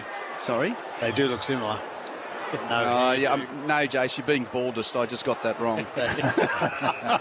No clearance from the stoppage. Is it the no hair? It is, that's what it is. Max has got a bushranger beard and Petty hasn't. Not from behind. You can't tell it from behind. From the back, they look the same. Moyle got this hit out, down to Rowell. He's tackled immediately and lets loose the ball, but they held on a little bit too long. It was Jack Steele who infringed, so Rowell gets the free kick, puts the ball to the top of the goal square to find Mac Andrew. The handball to the run of Anderson. Anderson puts it out to Lombard, got rid of his opponent beautifully. It bounces in his favour. Now he has a couple of bounces. Traverses centre wing, outer side. His right outside of the boot kick, inside 50. There is no left foot there, Acker. And it was swept up easily by Jakey Lever in the right back pocket for Melbourne. Yeah, Melbourne's defenders just read that ball far too good and caught the Suns forwards napping and not working hard enough over the open side. Demons by 4 points. Lever's clearing kick. Andrew had a big fly on the head of Petty, couldn't mark. Rove by Sharp. Gave it to Fritsch. Fritsch stubbed his toe trying to kick the ball. It's been picked up, though, by Van Rooyen of Melbourne. Hands it back to Sharp, 60 out. Weaves around Anderson and slots the pass to Steele, 40 from goal. No one stands the mark, so Steele casually kicks to Windsor in the goal square. Great work from Powell to get back there and spoil away at the last minute. And he forces a boundary throw in the opposite pocket. Yeah. Take his sandbacket out of in the wing there and replace that divot. How did that happen? He didn't hurt his ankle. It went 4 metres along the ground. That was a great spoil from Will Powell, by the way. Boundary throw in. Melbourne in attack. It goes beyond the pack. It's in the hands of Anderson, who kicks it to right half back, and Petrarca has taken the mark, and a few boos from the D's fans here. Plays on with a hand pass to Noble. Noble hands to Adensall. Adensall kicks Gold Coast to the wing and beyond, and Walter marks in a 1-on-2 against him. Plays on with a hand pass to Petrarca. Petrarca kicks deep. Guess who's on the end of it? Lombard. Oh no, it didn't work. It didn't work. I don't think there'll be words exchanged. Lombard had a bit to do there. Kicked out in the full though by the Demons on the clearing kick of Tolstrup. Free kick for the Suns, forward of the wing. Yeah, the fast movement's given them some great looks. They're just not quite executing that kick inside 50, but they look dangerous when they move the ball quickly. Every player on the field is forward of the centre. Noble kicks it inside a very crowded forward 50. Off the hands, Steele just promoted it towards the boundary line. Now it's still in dispute at ground level. Windsor taps it into the path of Salem. Salem doesn't quite gather it before it goes over the boundary line, where the arc meets the boundary at right half forward for the Suns. There will be a throw in. It was Salem against Petrarca, the two number 3s. And in front of the small scoreboard that shows the D's in front by 4 points. The umpire does throw it in. Gawn got in front of Moyle and got it down. It's extracted there by Fitzgerald towards the wing. Van Rooyen too strong in front of Charlie Ballard. Kicks laterally infield. Salem marks, hands to Bowie. The switch to the corridor works. Bowie links with a run of Howes. Kicks to the pocket, sharp the target. Rioli's company did enough to nudge him off the ball. Collins Roves for the Suns. Hands it back to Rioli. Kick towards the wing. Bounces favourably for Lombard. Howes is there to pressure. Big balk to the left from Lombard to create space. Kicks in field and he skippers Rowell, accosted by Windsor. Free kick for Matt Rowell. Melbourne leading by 4 points at 6:2:38 to 5:4:34. 12 minutes second term. Rowell conservative infield on the kick to Powell, and he switches across the centre square with a kick to Noble. Noble kicks wide to the wing and Murray takes the grab. So really they've only transferred from one side to the other. Hand pass now to Bodie Hewland running from defence. Deep kick from Bodie to the pocket. It's Gawn and Moyle. Gawn taps it away from his opposing ruckman over the boundary line, and we'll see a throw in.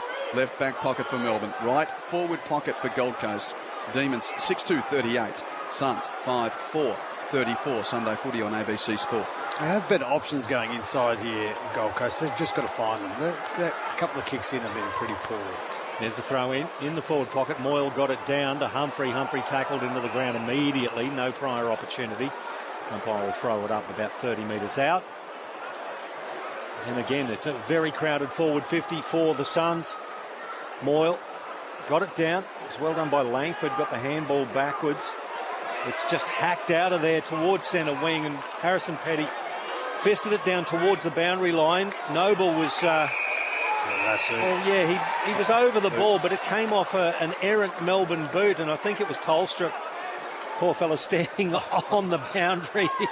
Just very unfortunate. The free kick goes to Bo Adensall, one of the youngsters for the Suns. Kicks it towards the right forward pocket. Moyle advantage by the kick, but he had Gawn for company, who spoiled at the back of the pack. Tolstrup launches a high bomb towards the boundary line, and Ballard spoils. Jefferson, it bounced back into the hands of Jefferson. He was tackled while he was laying down by Bo Adensall, and he got him high. So Jefferson will take the free kick. Kicks it backwards to Max Gawn, who's at left half-back defensive 50. Marks and kicks to Bowie at half-back. Plays on with the handball to Tolstrup, centre half-back for the Demons. Kicks wide to the wing. He's got a man in space. It's Howes who grabs it. Transfers to Laurie. Laurie marks 60 from goal. Right half forward. Kicks to the corridor. And Sparrow's on the end of that. Lovely transfer of the ball from the D's. Yeah, they just run in waves, Q. They set up their mids, half-back wingers, and they just run in waves, and the Suns really don't react too well to it at all. And there's been, it's about the fourth inside 50 kick to an uncontested mark that they've had. So defensively really poor, but some really good offensive running from the D's, mids and wingers. And that's what creates the space and time. They've got that. It's actually the deep defenders as well as all the defence. So Tom Sparrow, one of 11 premiership players in the team for Melbourne today, and he pumps his fist as soon as he strikes the ball with his right boot from 40. Tom Sparrow kicks the goal for Melbourne, and that makes it 7 goals, 7 goal kickers for the Demons at 7 goals to 44 to Gold Coast's 5-4, 34, 15 minutes second term. Another set shot and another goal. Very accurate. It's a good sign of a very good team, Acker, when you have a spread of goal kickers like the mob up the road, Brisbane, we watch, apart from last night, but they have an enormous spread of goal kickers, talls and smalls, and the D's certainly today. It's hard to identify which one to drop off and go to because they run so hard inside 40. You have to ask Zane downstairs. What's going on with Max Gordon? Hold on, we'll get there in a minute, Jason. We've just got a network junction that's coming up. Trust you to make it a harder thing to do for me than it usually would be, but that's okay. I appreciate the question. We'll get to him in a moment. Tick, tick. Welcome to Carrara, those of you joining us from the MCG. Quentin Hull and the team. Good game this. Melbourne lead by 10 points, but the Suns get a clearance from a centre stoppage here. Lombard kicks wide to half forward, and Ben King presenting. Takes the mark 55 from goal. Demons 7-2-44. Suns 5-4-34 as King kicks to the pocket. Walter takes the mark next to the point post. So as he assesses, Matt Primus and Jason Ackermanis can tell our audience who's just joined. What have we seen so far, gentlemen? That is a good kick. We have seen a lot of offense. We've seen a lot of, if you turn it over, it'll come back just as quick, and high scoring, and everyone's running, and goal kickers everywhere. Walter doesn't screw the ball back enough with his left-footed hook from the right forward pocket. It's a point. Melbourne led by 3 points at quarter time, so 9's now the advantage at 7-2-44 to 5-5-35. Jake Bowie has the ball in the goal square. Looks to go right and then comes left towards the commentary wing, kicks it in the Jefferson direction. Oh, good hands. Got to pay that. Oh, he played on though. Tried to shoot a handball off and it was intercepted there by McAndrew on the mark. Handball forward to Lombard. Lowers the eyes. Ben Long. Oh, it hit him on the chest. Bounced away from him. It must be like a cake of soap. It actually dribbled out of his hands 3 or 4 times. He made a meal of that, Ben Long. He was almost on his own. Umpire will come up and throw the ball up, only 50 metres out, right forward flank for the Suns. Off hands, Adensall beaten to it by Cozzy Pickett, he's knocked over the boundary line, 45 out. There'll be a throw in. Sorry, you saw me chuckling. I saw the replay. You described it so well, Michael. Oh, he dropped fumbled once, fumbled twice. 3 times in a row he fumbled. Yep. Without anyone on him. Boundary throw in attacking 50 for Gold Coast. Again, it's a bit shallow. Reed and Van Rooyen tangle. Steals over the ball. Did he get a push in the back? Yes. Adensall all over him, into his back as Steele kicks to centre half back. On the head of Bowie, spoiled away by Lombard, turned over. Taken by Murray of the Suns. Kicks to full forward to Walter. Marks it on his chest, top of the goal square. And this should be Jed Walter's 3rd goal. I don't even know if he was the target, but just he's working hard down there, Jed. But that's a couple of really quality kicks to him. He's taking advantage of them. Yeah, and I love the ability to turn the ball over, Acker, though, onto Melbourne's kick inside the corridor, which they love to do to start their counter-attack. Suns are onto it and give themselves a great look in front of goal.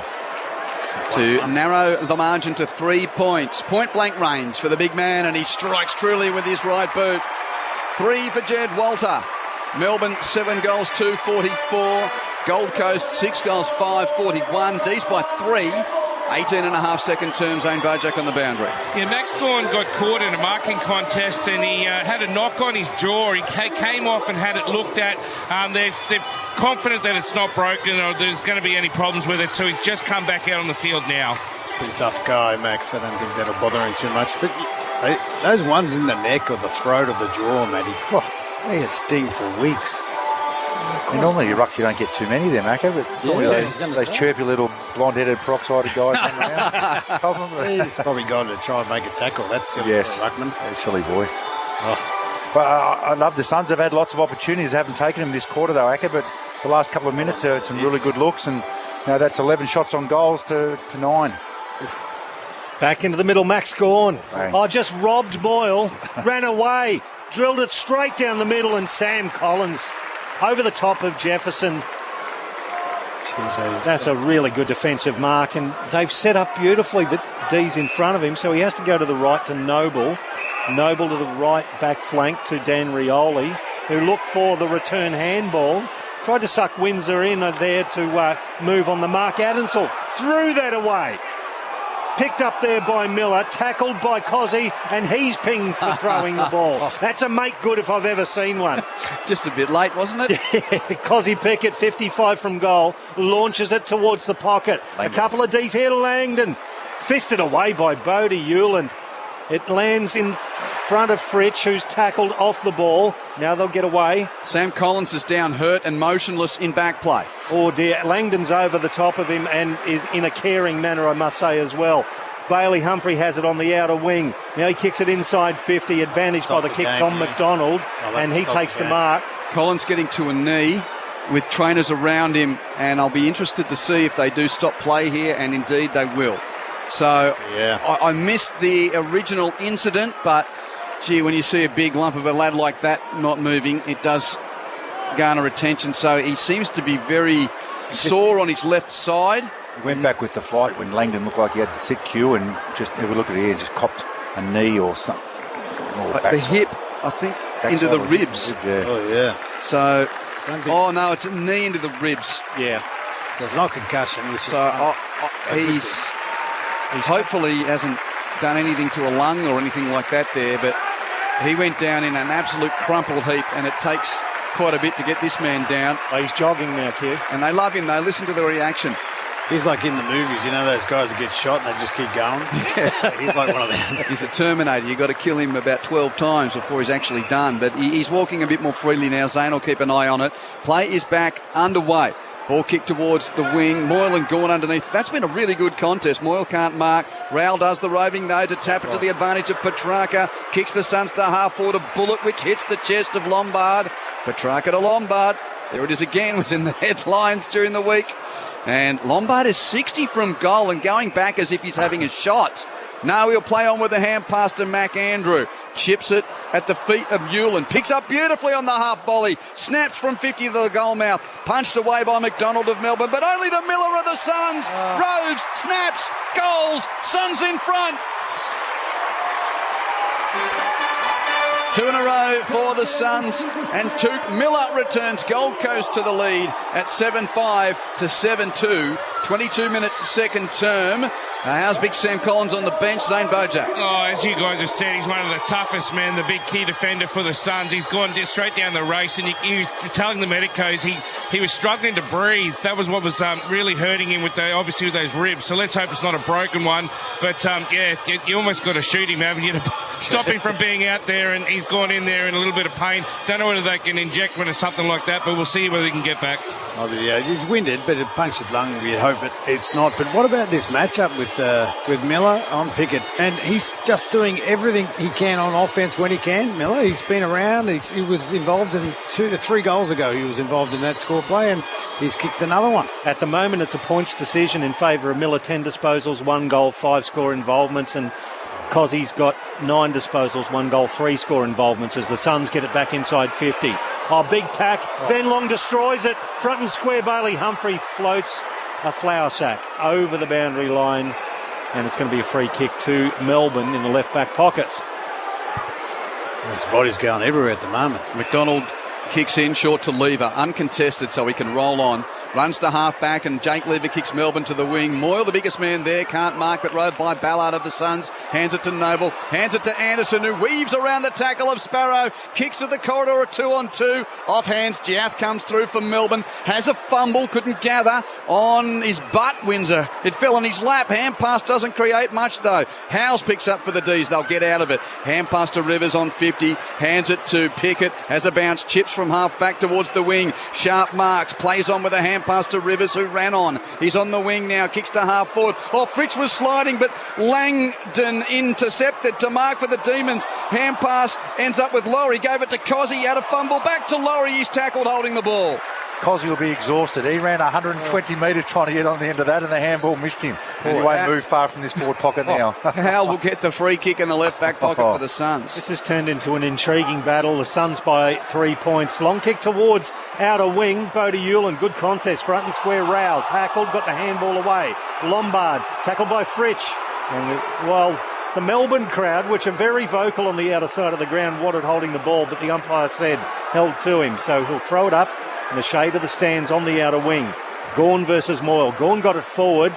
It was Tuke Miller who got there first. Handball back to Addison. Oh, he can't quite pick it up. It was Murray, in fact. They look very similar, the young Gold Coasters. Got it back inside, and it's a bit of a mess on the half-back flank for the Gold Coast Suns. Noah Anderson peels himself off the turf. The umpire will come in and throw the ball up on the outer side. Here's Michael Price. I'm Quentin Hull, Matt Primus and Jason Ackermanis, your experts. Sunday footy on ABC Sport at Carrara. Entertaining game. Suns get the clearance here at left half-back. Anderson kicks to the wing, but Jat's in the way for the Demons. And he kicks it all the way back to centre half-back. They want the switch. Bowie takes the mark. He kicks it wide to the wing to the presenting Langford. So he's still basically halfway opposite side of the ground, then turns over the kicking field over the head of Windsor and marked by Petrarca, who now plays, of course, for the Suns. Hands it to Noble, having one of his better games of the year off halfback. Kick to Walter, spoiled away by Lever. Walter followed up and tackled him. Hand passes a throw from Lever, and Walter earns the free kick. Great follow-up. He's having one of his better days, Jed Walter. He's having the best day I've seen him play so far, Q. Yeah, just they're both on the ground too, and just got up there and just mowed him down. So Jed Walter forward of the wing. High right foot kick to the pocket. Reed and King in the pack. So to McDonald for Melbourne to spoil, and he ropes two. Hands it to Bowie, exiting kick. Looking for Lever, spoiled away by Walter. The D's are there. Oh, no. Walter intercepts the hand pass from Laurie. Suns ball on the wing. Al to Rowell. Rowell 70 from goal. To the top of the goal square. Oh, Max Gawn just imposed himself on that contest and took a beautiful defensive mark.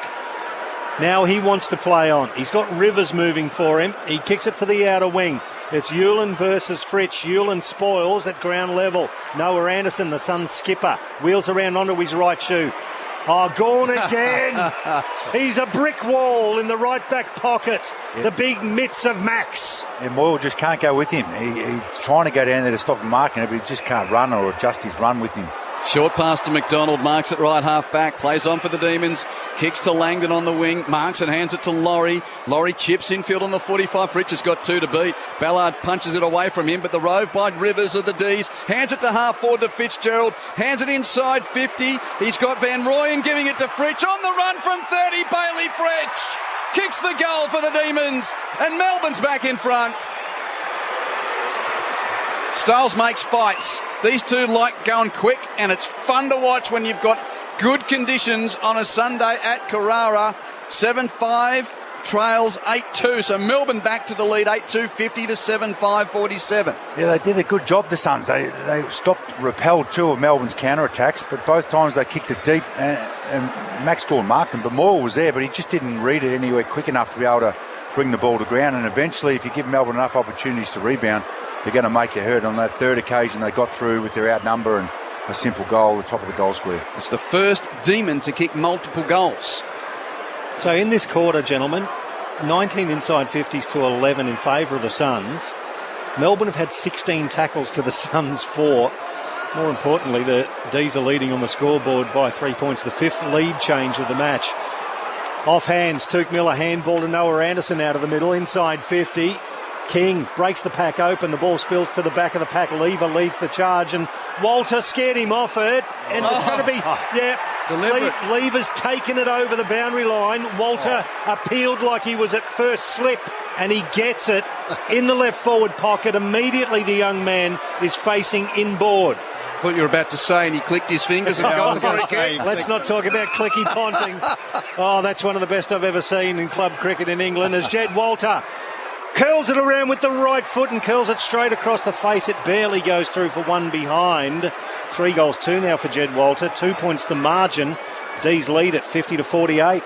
And if you missed it, it was Richmond by 11 points at the MCG over a wayward West Coast. They kicked 9-19, the Eagles, to the Tigers 12-12, as Rivers runs beyond fullback. Inbound to left half back for the Demons and a pack. And Fitzgerald has to play tackler there on Reed to force a neutral.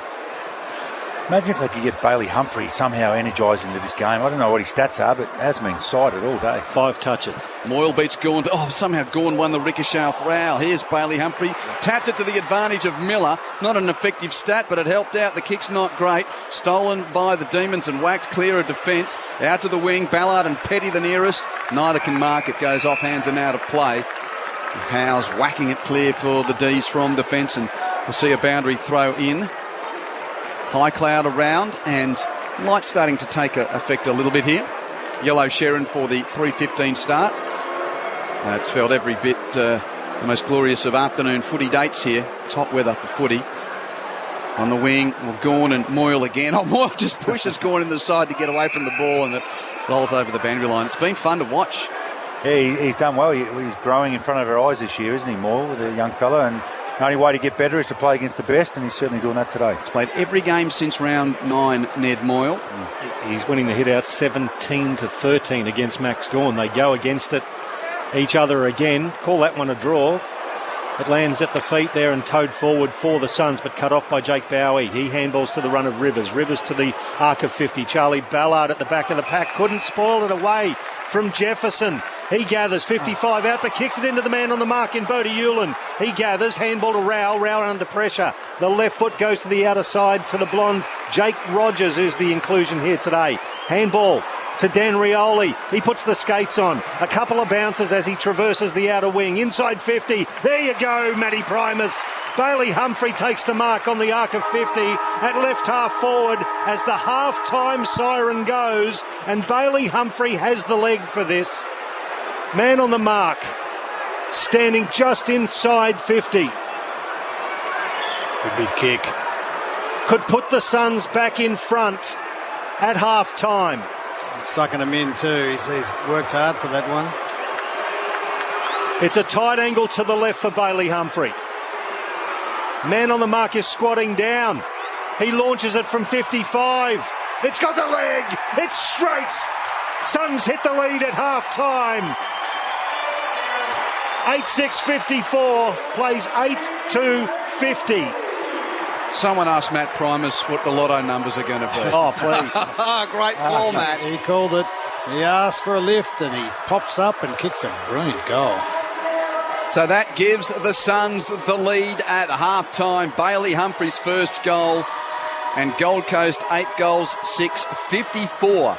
Lead Melbourne 8-2-50. So the Suns by 4 at half-time after it was the Demons by 3 at quarter-time. So that goal gave Gold Coast a 4-goal 3-quarter. Melbourne kicked 3 goals 2. 3 goals for Walter. Goals to Lombard, Miller, Humphrey, Long, and just the one for Ben King. While for the Demons, Bailey Fritsch is the only multiple goal kicker with the couple, and the others are Van Rooyen, Windsor, Sharp, Sparrow, Pickett and Fitzgerald. We've had lead changes aplenty. The Demons did kick 4 goals in a row after Gold Coast kicked the first goal, so that got the game high lead of 17 points established only 15 minutes into the game. But then the Suns kicked 3 of the next 4 goals to make it only a 3-point lead for Melbourne at quarter time. And then we've tic-tacked. Suns got the first of the second quarter. Melbourne kicked 2. Suns kicked 2. Melbourne kicked 1. And then Humphrey, the last say of a 16-goal first half, which Gold Coast leads by 4 points at 8-6 to 8-2, Jason and Matt. Yeah, well, what can you say? It's got everything, this game. It's about turnovers and who can make you pay, and then they're all taking their shots, they're generating shots outside of the tackling effort of Melbourne, which is just a bit better than the Gold Coast. Then Gold Coast were better in that first quarter, in the second half of that first quarter. Not so good in that quarter. That said, you've got to be offense, defense happens so quick, and you've got to go. They are just running in waves, like you said in that call, Matty. Yeah, you're right, and they gave a bit of what Melbourne do a bit back to them. They counter-attacked pretty well, but 21 inside 50-11 they had that quarter, the Sun. So they arguably should be a couple more goals in front. And we saw that they butchered some early, but I thought their contested possession, they won that by 10. Their defence was pretty good. It's not going to hold up the whole quarter because Melbourne asked so many good questions of you, but by and large, they got the game on their terms and more shots on goals, more territory, and every now and then Melbourne will be able to slip through, but they're playing really well. And as we said pre-game, it was if their contest and being hard to play against was on par, they were going to have the ability to score because the D's give you great looks, and they're certainly taking advantage of that today. And an outstanding first half from both teams. Oh, yeah. I'm interested in what Stephen King does in the second half, Matt. Well, they've been good in the centre square. Yeah, we get to see the Suns a lot Yep. at the footy. Obviously not as much as Melbourne, but certainly the way that Melbourne play, and we can see, obviously, even from the telly, watching from afar. But, you know, they got found out in the second half against Geelong, playing a game style which sort of invited the Cats to get a roll. The D's are playing a style of footy which I don't think the Suns will mind coming up against, and that's absolutely. Do they keep rolling the dice, Demons, as they go deeper into this season with the stakes rising by the week? Well, I think they do. I think they had a little period where they stiffened up defensively, but by and large, they just try and beat you on the scoreboard. But the way they run, if they don't connect well forward, and they've got some heat on the ball, and which they've had a bit of times, they get opened up the other way. So I'm not sure he can make the adjustment. What they need to do is when they go inside 50, if they don't score, they need to lock the ball in there, because they're not going to win with having their minimal inside 50s. I don't know, I'm sure what it is for the game, but they're getting dominated in that area. They need to get the ball down there because they've got super firepower, but they're not getting enough looks. Yeah, 10 more for the Suns inside 50 in the first half, 37-27. Thank you, Matt. Thank you, Jason. It's Gold Coast by 4 points at halftime here. Suns 8-6. Demons 8-2. Repeating that scoreline from the MCG. Richmond is off the bottom of the ladder for the time being. The Tigers 12-12-84 over West Coast's 9-19-73. An 11-point win for Richmond, where Sam Lawler kicked 3 goals, 2 goals for Tommy Lynch, 2 for Hugo Ralph Smith as well.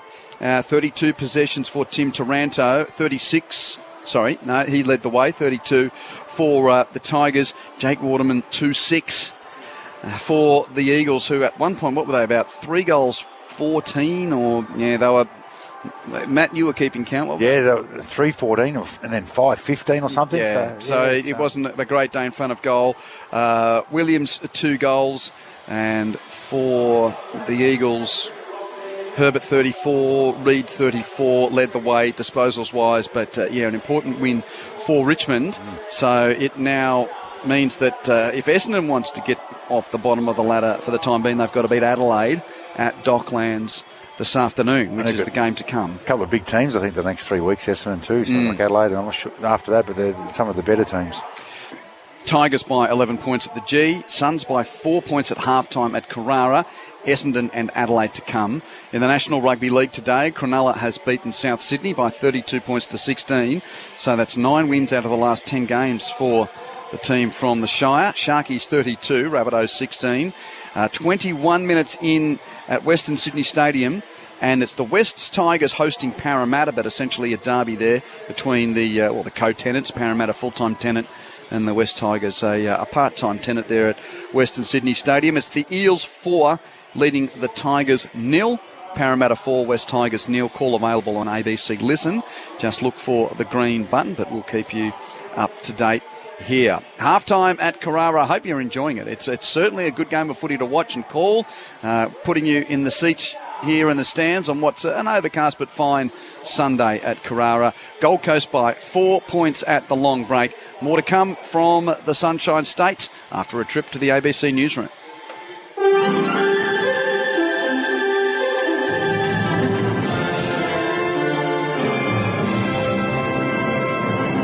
ABC News, good afternoon. I'm Noni Edwards. US President Donald Trump says he'll hold off on a fresh attack on Iran as long as a deal can be reached quickly to halt its nuclear ambitions and reopen the Strait of Hormuz.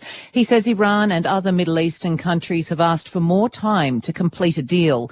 In a post on Truth Social, Mr. Trump says he's made the decision for the future benefit of the world and the survival of a successful and prosperous Iran, and says Israel joins him in the commitment.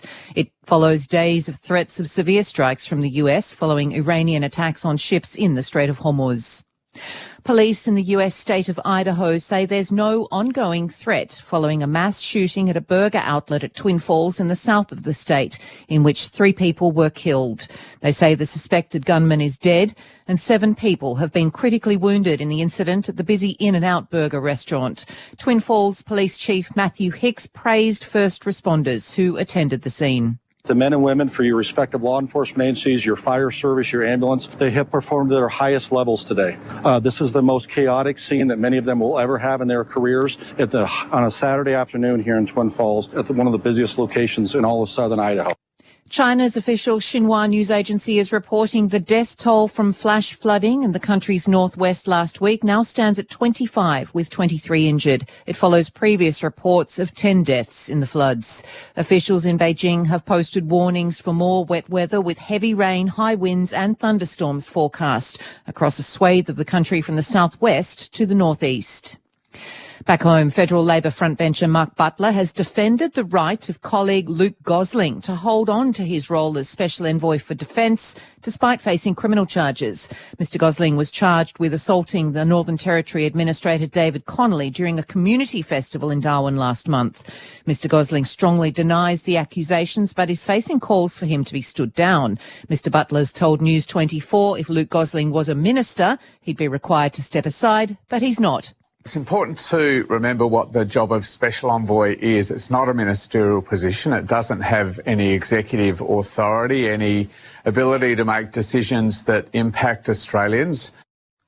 Emergency Management Minister Kristy McBain says the government is prepared to step in again to curb high fuel prices as the cut to the fuel excise ends at midnight tonight. Motorists can expect a 16 per litre rise in this cost of fuel amid renewed fighting between the US and Iran over the Strait of Hormuz.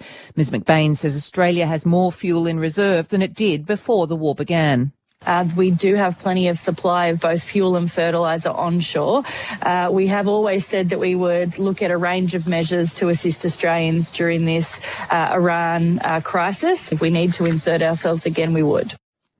A man's been critically injured in a hit-run collision after attempting to stop his car being stolen in Melbourne's northeast. Yvette Gray reports. Police say the 68-year-old man was struck by a car on Blackwood Parade in Heidelberg West about 7:30 last night. Investigators have been told at the time he was attempting to stop his vehicle being stolen. The driver fled the scene and is yet to be found. The victim was taken to hospital with life-threatening injuries. Major Collision Investigation Unit detectives have spent the night examining the scene. At this stage, they have not released a description of the vehicle involved. Anyone who witnessed the incident or has footage of it is asked to contact police. A 36-year-old man's been charged with causing grievous bodily harm after he allegedly stabbed a man in the back in Perth CBD. Callum Lidlow reports. Police say a group of males believed to have been known to each other were in an altercation outside a cafe on St George's Terrace at around 11:15. During the incident, a man in his 30s was allegedly stabbed. He was admitted to Royal Perth Hospital with life-threatening injuries around 11:45 after being driven there in a white hatchback by two unknown males. The man underwent emergency surgery and remains in the ICU in a serious but stable condition. The 36-year-old was arrested yesterday. He's been refused bail and is expected to face the Perth Magistrates Court today. And the 10th Annual World Dog Surfing Championships have been held in the town of Pacifica in the US state of California. Hundreds of people have turned out to cheer on the canine competitors. French Bulldog Isa won the medium-sized event. Isa's owner says he taught the 6-year-old to surf from a young age, and they spend every summer catching waves up and down the California coast. You're up to date now with the very latest from the ABC News team. There's more news at any hour on ABC Listen app. I'm Sana Kadar. Join me to explore the psychology behind the biggest questions in our lives, from relationships to stress levels to solving crime. Your lie detection ability approximates chance. Search All in the Mind on ABC Listen. This is the 2026 AFL Premiership season with ABC Sport. Fitzgerald had a fumble. Suns ball. Lombard snaps and kicks the goal. Chips it to attacking 50 for Windsor. Takes the mark and holds up. 51 metres out. Right foot drop punt. No matter the colour, Jace, if it looks like that, the D's will let him wear anything he wants on his feet. That's a great finish from Caleb Windsor. Laurie marks 60 from goal. Right half forward, kicks to the corridor, and Sparrow's on the end of that. So Tom Sparrow, one of 11 premiership players in the team for Melbourne today, and he pumps his fist as soon as he strikes the ball with his right boot from 40. Tom Sparrow kicks the goal for Melbourne, taken by Murray of the Suns, kicks the ball forward to Walter, marks it on his chest, top of the goal square. Point blank range for the big man, and he strikes truly with his right boot. 3 for Jed Walter. Punched away by McDonald of Melbourne, but only to Miller of the Suns. Rose, snaps, goals, Suns in front. hands it inside 50. He's got Van Rooyen giving it to Fritsch. On the run from 30, Bailey Fritsch kicks the goal for the Demons, and Melbourne's back in front. Bailey Humphrey takes the mark on the arc of 50 and left half forward as the half-time siren goes, and Bailey Humphrey has the leg for this. Man on the mark, standing just inside 50. It's a tight angle to the left for Bailey Humphrey. Man on the mark is squatting down. He launches it from 55. It's got the leg. It's straight. Suns hit the lead at half-time. The AFL on ABC Sport. On radio. ABC Sport Digital Radio. And ABC Listen. The highlights tell the story. It's an entertaining affair at Carrara. Welcome back to the Gold Coast. You're listening to Sunday Footy on ABC Sport. My name's Quentin Hull, calling with Michael Price. The experts chair today filled by Brownlow medalist Jason Ackermanis, Port legend, captain and coach Matt Primus, Zane Bojack keeping us up to date from the boundary. Gold Coast by 4 points at the long break at 8-6 to 8-2. That after the D's led by 3 points at quarter time. Richmond too good for West Coast by 11 points at the MCG. That's done. We're about to get underway at Docklands between Essendon and Adelaide. We'll keep you up to date here. If you want to hear the game, go to ABC Listen and toggle between the two AFL buttons to hear either the game here or the game at Docklands. And, well, we've been entertained by the first quarter here. The Auskick kids are out having a kick and they've been sent from the ground. Big stakes, particularly for the Demons, who are trying to lock down that position inside the top six and continue their press for potentially the double chance. 12 wins, 7 losses on the season. And Gold Coast 7-12 and trying to break that 9-game losing streak that started with the last quarter capitulation against North Melbourne, and hasn't found 4 points in the premiership since that point.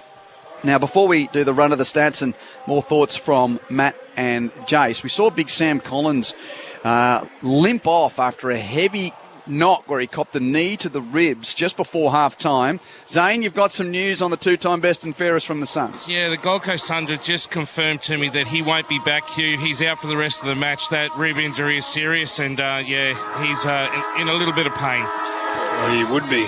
If he's not coming back on, it's that bad. Like, he's either busted a rib and probably punctured a lung. That's how bad it'd have to be for him. No, he's so tough. Very tough man, Acker, as you say, but yeah, that's not auguring well for the Suns defensively. Let's have a look at some of the stats for the first half. 6 lead changes in a pulsating first half here at Carrara. For the disposals, it's Melbourne that are 18 plus in that category. They're leading the tackling count 36 to 23. Inside 50s, the Sun 37 plays 27. Suns are leading the hitouts 21 to 15 with Ned Moyle on 18, Max Gawn on 13. The individuals, let's have a look at that. Matt Rowell tops the charts for the Suns with 19 disposals, 6 clearances and 6 score involvements. Pricey. Yeah, 4 centre ball up clearances as well for Matt Rowell. He's back to his Brownlow medal winning form.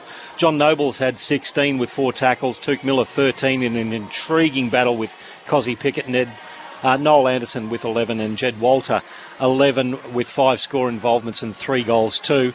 For the Demons, Trent Rivers 19 disposals and 3 score involvements. Jake Bowie 18 disposals, but he pinches a fair few of those coming out from fullback out of the goal square. He does, yes. Max Gawn 13 disposals, 13 hitouts, 4 score involvements, and Windsor's got 12 disposals and a goal.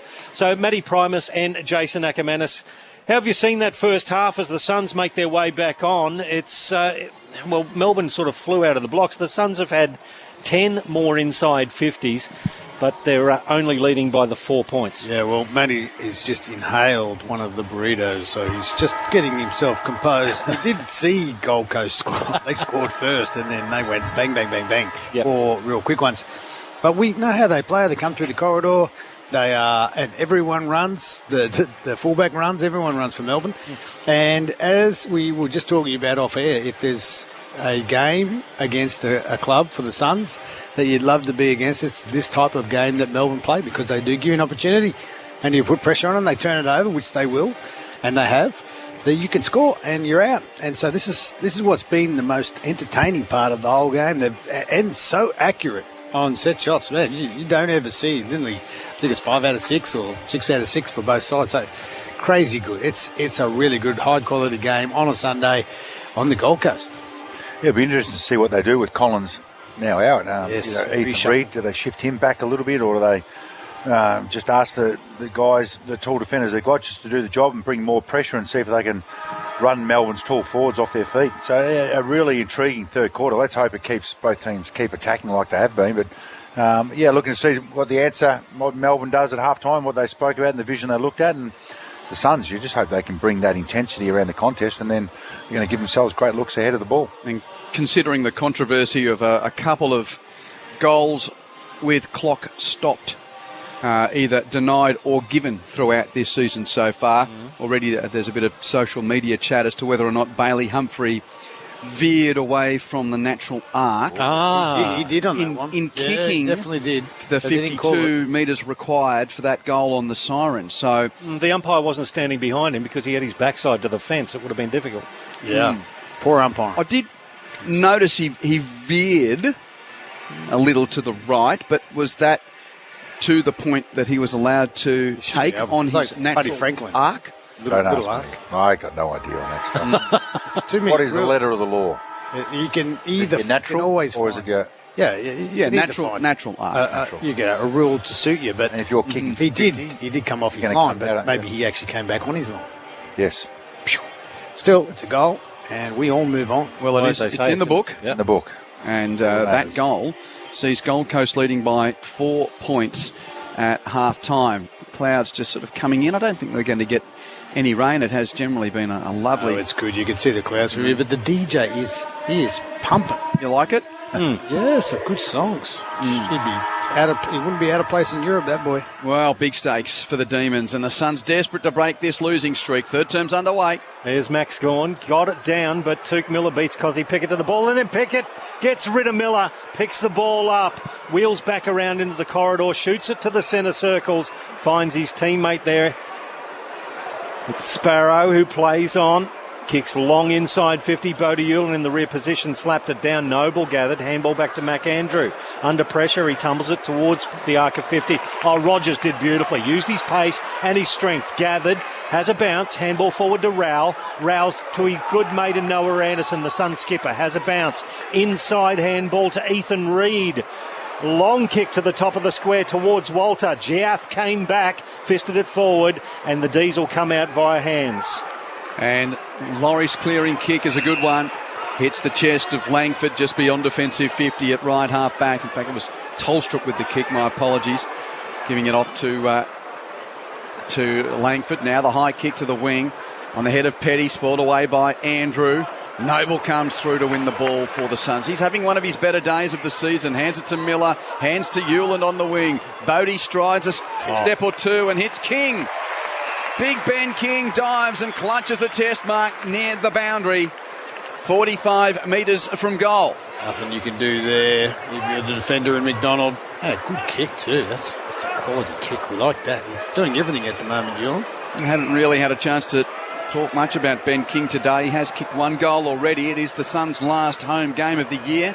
Is it the last time Ben King plays in this playing strip at this venue? Well, his team needs a goal at the moment. It'll take one of his best. From 45 metres hard angle, left half forward. Just near side for a point. Doesn't miss by much. Behind Gold Coast 8-7, lead Melbourne 8-2 early third term. It's a good day for a half backup. Bowie and Rivers and Noble, they're both lots of counter-attack off half back, and I love how Noble's injected himself into the game after about the first 15 minutes of the first quarter. Giath played on from fullback. Good mark in front of McAndrew, taken by Harrison Petty. Yeah, but McAndrew and Ballard as their two key defenders, Pricey. As we heard from Zane, Sam Collins out, and Bodie Hewlin again. There's a whistle on play. There was a hold. Yeah, Ballard didn't need to do it. He came off his man to try and protect Hewlin and got done. Van Rooyen was the recipient. Oh, laces out. Beautiful pass. Hit Bailey Fritsch. 45 out. He's on a very tight angle to the right, but that was a beautiful kick from the big man in Van Rooyen. Yeah, when you're a forward, you love a kick that comes in. You don't even have to break stride. There's nothing a defender can do. And you just love it. You go, good kick, good lead. Now can he kick the goal? Bailey Fritsch, the only multiple goal kicker for Melbourne. He'll let this go from 45. Tight angle to the right. Leans into it and pulls it a little tight. Just one behind. So 55 plays 51. 4 points the margin. 3 gone, third term. I can't see him going bald anytime soon. He's got a beautiful bouffant, hasn't he? That is a massive amount of hair. It doesn't move either. Sensation. It doesn't need wax. Noble short with his kick in. Bodie Hewlin marks. In the left back pocket for the Suns. Kicks to the corridor. Bounces favourably for Anderson. No pressure on him, so he booms a long kick to the wing. They are out. He hits Adamsel. Marks, plays on, hands it to the run of Rioli. Bounces to half forward. Rioli kicks to the pocket for Humphrey. One clutch mark in front of Howes in the pocket. Didn't that open up that kick from Anderson? Anderson, wasn't it yet? Was forced to play on. It didn't hit him on the full in that back half there, but then the flow and the run, Rioli. It's a battle of speed right there.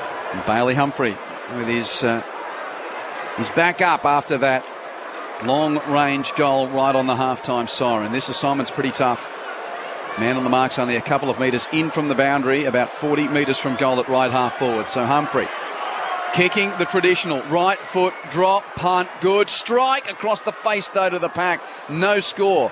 Demons come away with their hand pass. Bowie hands it off through the hands of Cross.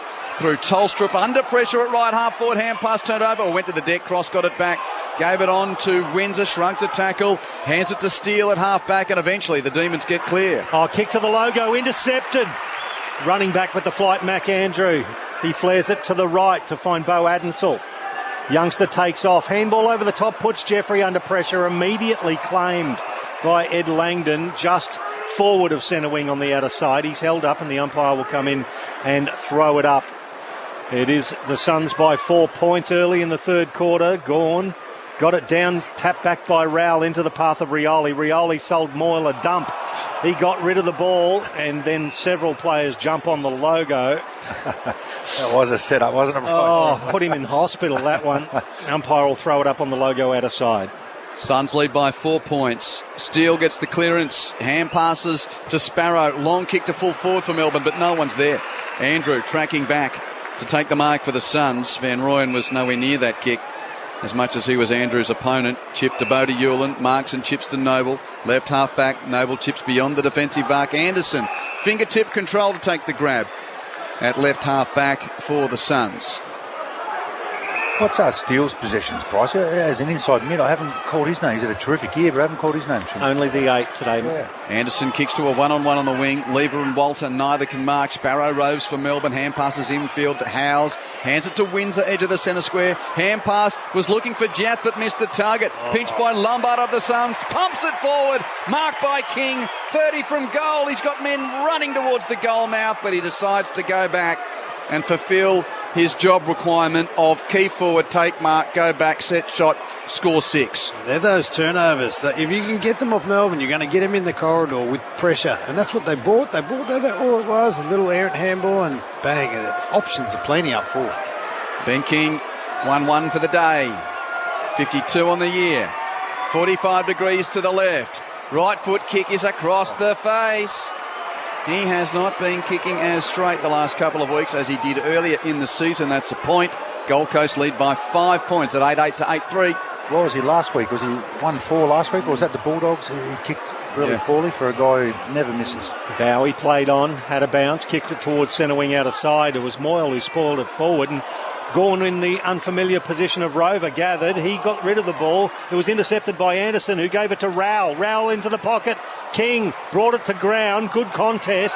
Then tackled without the ball. The crowd appealed as a Melbourne player has dived on it. The crowd appeal again, and then King peels himself off with McDonald off the Carrara turf. The umpire will come in and throw it up. 40 out, right next to the boundary line in the left forward pocket for the Suns. Through the hands, it goes with Rivers. Rivers curls it towards the boundary line. Noble dives for it. Would have got a free kick for last disposal anyway. Right beside the boundary line at left half forward for the Suns. He's 70 from goal is John Noble. Wheels around to the right of the mark. Kicks it into the left forward pocket. It just advantaged the Melbourne defence. It's a nice mark taken by Tolstrup. In the right back pocket. Took a step off his mark, so called to play on. Does with a high kick from back to where it came. Petty near the boundary line, tangling with Ballard, off hands it out of play. Quentin Hull and Michael Price calling the action with Matt Primus and Jason Ackermanis. Zane Bojak's on the boundary for Sunday footy on ABC Sport. Tigers won by 11 over the Eagles earlier today. The Bombers-Crows game is underway. Essendon 2-1, lead Adelaide 2 straight. Early stages first term at Docklands. Call available on ABC Listen. Boundary throw in left half forward for the Suns. Cozzy comes through. Oh, Pickett was dacked as he got his hand pass away and turned over the ball. Picked up by Noble. Hands it to Rowell. Rowell to Powell. Under pressure. Hands it to Petrarca. From the middle of the ground, Petrarca kicks to Walter. One-on-one with the cage. There with Lever. Lever did well to spoil. And follow up and tackle. Walter's got it. Hands it away. Now Giath. He had Humphrey without the ball. Play on. Rogers picks up on 50 for the Suns. Hands to Lombard. Kick to the corridor. Salem intercepts the lead of King. Couldn't mark. Gawn roves. And he threw it under the tackle of Humphrey. Free kick to the Suns. How did he see that up? Max is spewing too. That's outstanding pressure though from the Suns. There was probably 15 efforts there just to put pressure on Melbourne's defence. Outstanding. They're rewarded with the great look in front of goal. Great pressure this third quarter. Well, this is what you were saying that Melbourne should do. Try and keep it in your forward line. Jason, what's Bailey Humphrey setting up for? Why are you kicking around the corner? He's just to the left of centre. Just kick a drop punt. From 30 metres out, and he's setting up for the snap punt. He better get it. He does. Bailey Humphrey has 2 goals. And this is the biggest lead that the Suns have enjoyed in the game. It's only 11 points, but Gold Coast has kicked the last 2 in the game and 4 of the last 5 goals at 9-8, 62 to 8-3, 51. Well, they've got the game going. The front half game, the stoppages, they've been the worst stoppage team in the competition this year versus their oppo, but they're beating Melbourne easily in that area there. So they're doing a great job. Their mids who are getting lots of the ball and just bringing great heat. They're chasing, harassing, and they're not allowing easy ball movement from Melbourne. Zane Bojak on the boundary. Yeah, great goal there for the Suns. But interesting, Jed Walder's having such a great game, but he did actually poke Max Gawn in the chest, and Max was saying that's unfair taunting there. So you've got to be careful doing that stuff right in front of the umpire. I was about to say, Jed Walder getting in front of himself, taunting an 8-time All-Australian. As he does so, Max Gawn knocks it down into the path of a teammate. It's extracted there by and kicked inside 50. It moves so quickly. Yeah, it was Fitzgerald who kicked it. Yeah, Fitzgerald into the hands of Harrison Petty. Yeah, that's the matchup with Ballard. That's the fingers all day he has. He's taken a lot of good marks. They just need to get it in there more often, Acker. It's certainly capable of scoring, but the ball's living down the other end of the ground. Well, the Suns have won the clearances 23-17 across the ground, 10-8 out of the centre. But Harrison Petty can cut that lead down from 40 metres out directly in front, a stutter step, and then knocks it straight through the big sticks. The lead is reduced to 5 points. The Suns 9-8-62 to the Demons 9-3-57. We've played 11 and a half minutes of this third term at Carrara. Sunday afternoon footy on ABC Sport. Jason Ackermanis, Matty Primus. That's they can't rely on that though, Melbourne. That's a good centre square clearance, good mark, but they have been getting scored against from that very area. So it's going to be interesting to see what happens because they have dominated last quarter and this quarter. Gold Coast are inside 50s, and now they're starting to get some reward for work. I know you like your golf, Jace. We're almost watching a long drive contest here, aren't we? Because we know the one wood of these two teams is really good, yet they get exposed if they can't play the game that they want. Yes. But they're basically running it at each other at the moment. Yeah, they're running towards the heat. It's entertaining. Will we see a tweak in it in the middle? Van Rooyen's in ruck for Melbourne. Takes clean possession as well. Hand pass, well, gave it to Steele. Steele mishit his handball, so now he's under pressure and tackled in the middle of the ground. Ball comes free. Poked out of there by Reid of the Suns to half forward. Long and Giath, a tangle, and Giath gave away a free kick for a push. Lombard was trying to run away, but Rivers holds him up. Just great pressure again in the middle. They were out, Melbourne, but just got an arm in and dispossessed them. Outstanding. Ben Long, 60 from goal, left half forward, but the ball sort of evaded the area for a moment. So everyone's got back and set up. Long kicks it to full forwards. Whistle. Free kick, Suns, to Ethan Reid. He went down, made himself dangerous. Van Rooyen offends. And it's a free kick to Reid right in front. You know, I swear that happens every time, Matty.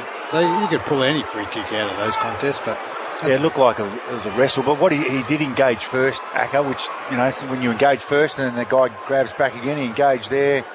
Yeah, there's nothing in that, though. Yeah, there's nothing in that. No, anyhow, but 9-3 inside 50s. Point blank range for Ethan Reid. Strikes to the right of the major opening, but through just. Gee, the goal umpire scurried to his left. It is a goal. Suns 10-8. D's 9-3, an 11-point lead for Gold Coast. 13.5 third term here. Halfway through that first quarter at Docklands. Essendon 3-1-19, Adelaide 2-1 third term. Yeah, I like that from the young fella. He's in the ruck. They're both giving their key rucks a chop out, and he just pushed hard forward and said to Petty in the ruck, "Hey, do you want to come down and play deep defender?" And he didn't want to do it. So, yeah, good running by the young fella and good finish, and that's why he's in the team there. Chop out in the ruck and use his running capability. We watched him a couple of weeks ago. I thought he was excellent. He is a real talent. And he's actually, today, probably 3 or 4 times got his hands clear and got his hands on the ball. Just didn't quite grab those contested marks. But reward for effort there. A bit of a softer free kick, but you'll take them. So 11 points the lead for the home side as we're back into the middle. Ethan Reid, after kicking the goal, goes into the ruck against Van Rooyen, and at ground level Matt Rowell accepts a high free kick, handball to Powell, then to Dan Rioli. He goes to right half forward, misses his target there in Patterson, and it goes over the boundary line. Escorted there. Talk about numbers. What's Rowell up to? He's just dominating inside. 23 disposals, 7 clearances and 5 centre ball up clearances. It's not just that. He's holding, standing up in tackles and So taking strong. 2 of them with him. And then get his hands free. Throw in right half forward. Reid got rid of Van Rooyen, slapped it forward. Petrarca in traffic. Handball towards the boundary line. Rowell couldn't rescue it. Last disposal, free kick, and it'll go to Melbourne at left half back. Just kick it, man. Get it in there. You're dominating. Silly decision there. So it's the Demons ball at left half back. Sparrow runs infield, uses his right boot to kick it towards the bullseye, and the head of the pack, knuckled away, roved by Murray of Gold Coast, hand pass, pinched by Fitzgerald of the D's at half back. Kicks to half forward, but there's no one there for Melbourne. There's one player in Paddy Cross and 4 Suns. Taken away by Adensall at half back. Kicks it wide. Bodie Hewlin goes to Anita Mark. Or then kicks a Wormburn, a miss hit off the shin to half forward. Ricocheted off Sparrow, who played tackler on Murray. Ball rumbles wide to half forward for the Suns. Patterson takes it. Chips for Humphrey, who takes a flying mark with 3 clattering around him. But Bailey Humphrey committed to the ball. Jake Bowie's a bit hurt at the bottom. Oh, no, it's not Bowie. It's Tolstrup. He was among the clutter. He did nothing. He just fell over. And Bailey Humphrey takes the mark. And Tolstrup will now stand at the mark. 45 from goal. He won't be snapping this one, Humphreys. Kicked through it. He had one not that long ago from a similar spot. See if he's learned anything, Q. Well, looking at the flagpole, Jason, there is no wind to neither assist or hinder. That flag is absolutely flat. Humphrey kicks across the same kick across the face of goal and out of bounds off hands in the opposite pocket. So he's twice missed across the face. Throw in. Suns lead by 11 points. 17 minutes third term. So the throw in beside the behind post in the left forward pocket for the Suns. Leading by 11 points at the moment.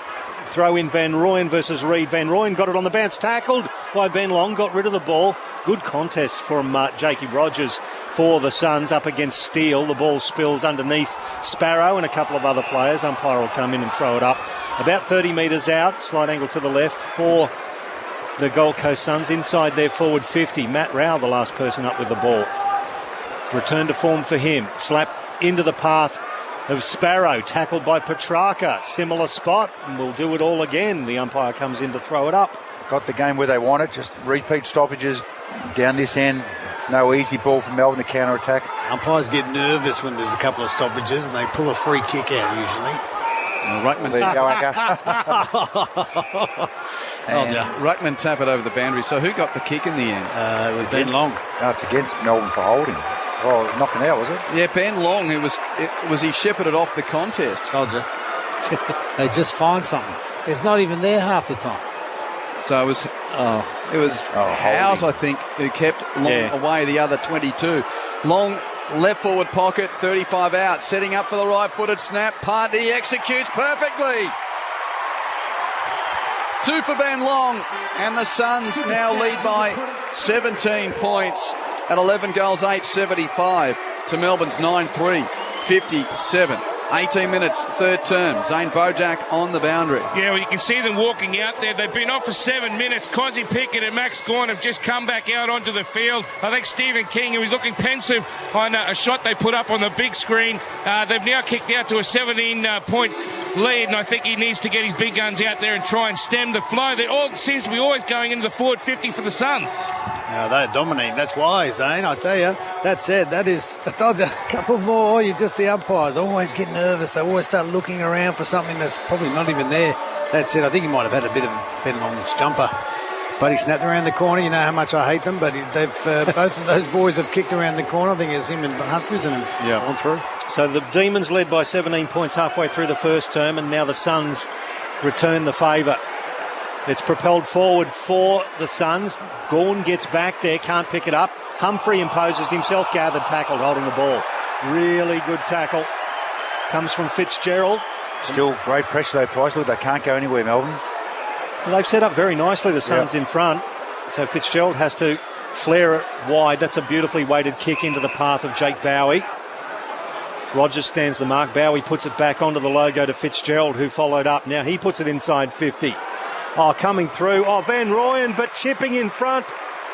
It's a really good mark. Who was that taken? That's a young Bailey Laurie. Just luck's a fortune. Van Rooyen, it was into the path of the big Roo, and Laurie just came through and stole his lunch. I don't know who that was actually going to. I just think that play on, just the chaos footy. If you're watching the footy and you're a forward, you might have a chance. And look what happened. That wasn't a great kick to anyone. 45 metres out, directly in front. He will let this ball go from. Laurie's only kicked the 6th goal so far this year. Make that 7. D's needed that one.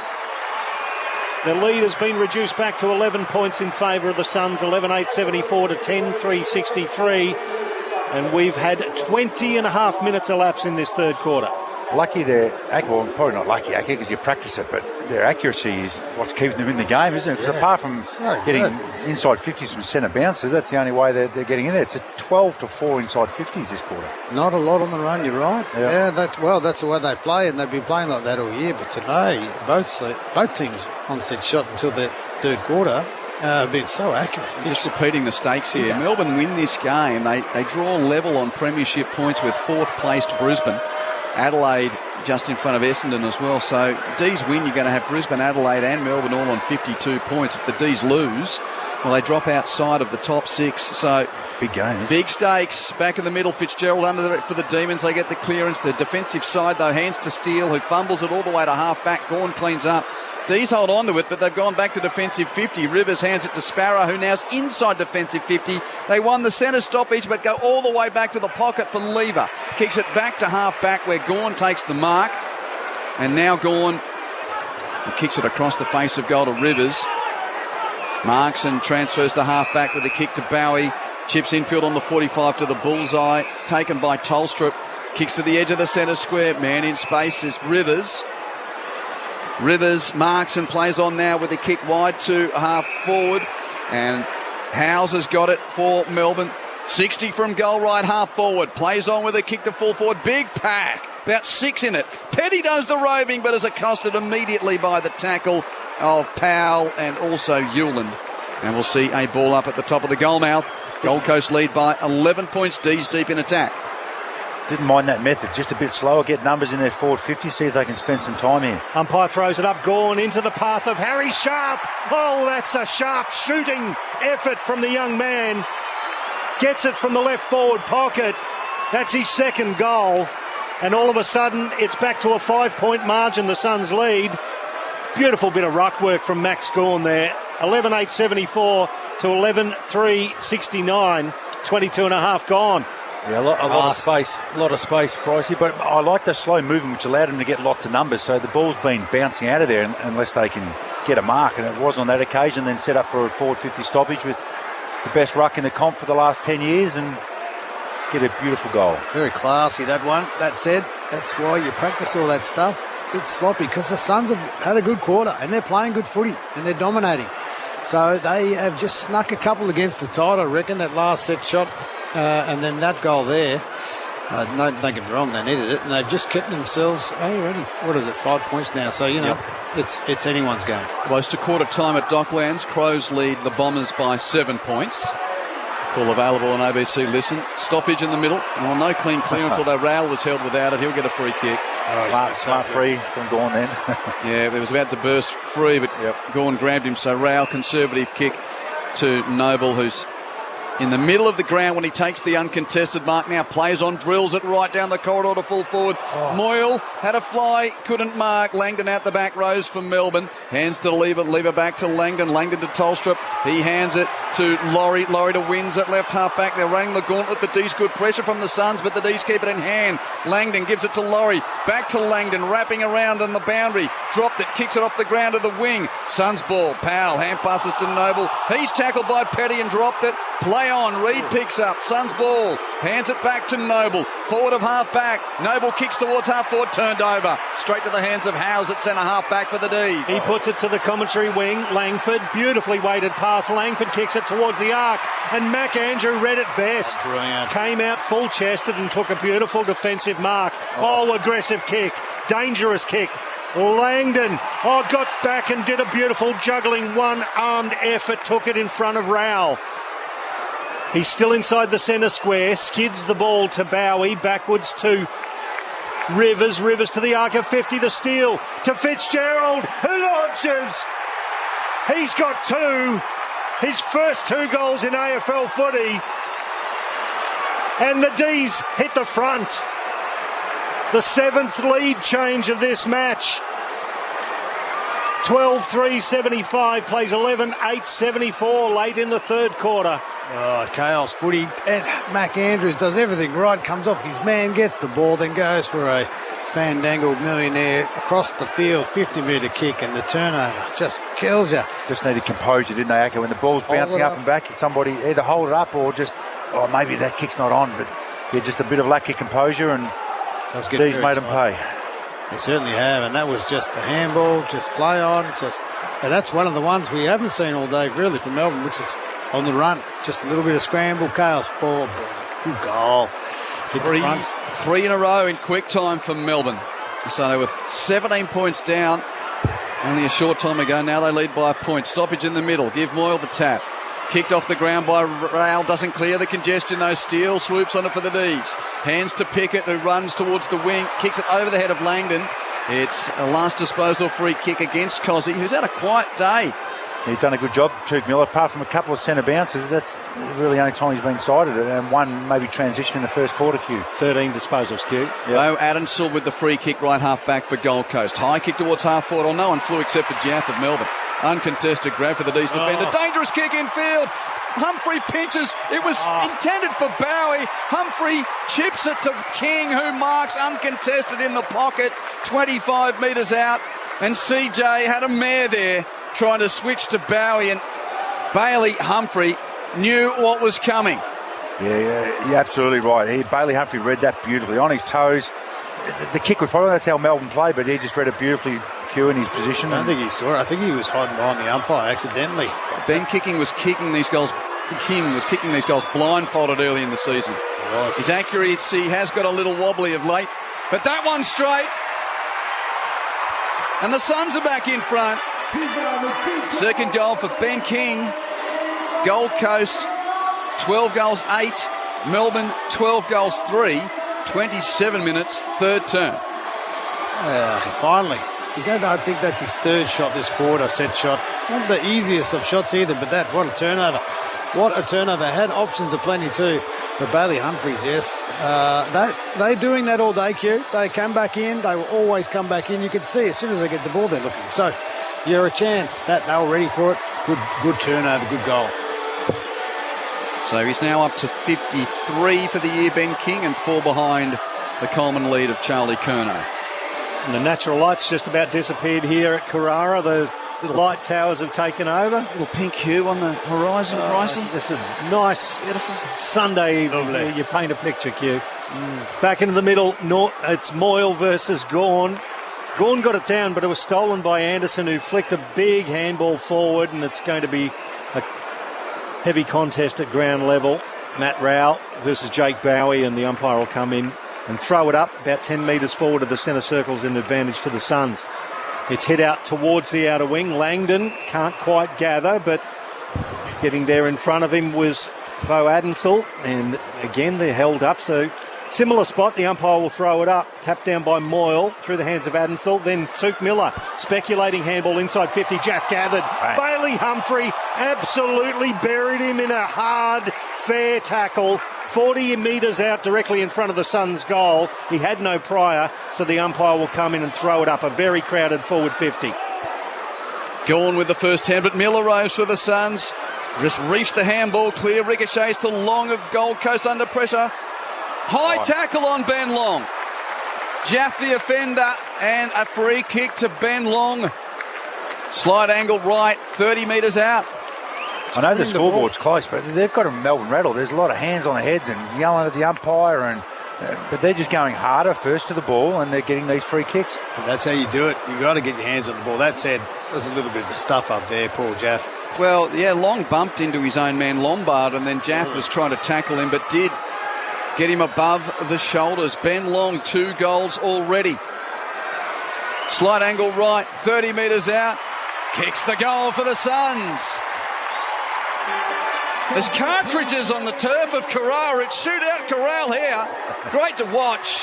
13-8-86 to 12-3-75. Suns are back in front, now by 11 points. They're just mares. That umpire down there, that goal umpire, just overdoing it a bit. He did run a lot to the left, didn't he? They're not moving that much. He's only got a little area to look at. But anyway, he's been doing that all night. Attention-seeking umpire. Oh, what a game. Just adding a bit of drama to it, that's all. It's a great answer back. They were headed there, and then they've kicked the last 2 goals, and yeah, my worry was the Suns wouldn't be able to kick over 100 points to go with the Ds, but they certainly look like they're going to be able to do that comfortably. And they look really dangerous going inside forward 50 now. Not only just being able to get the ball in there, but every time they go in there, they look likely to be able to hit the scoreboard. They're plus 15 in inside 50s now, the Suns, 49 to 34.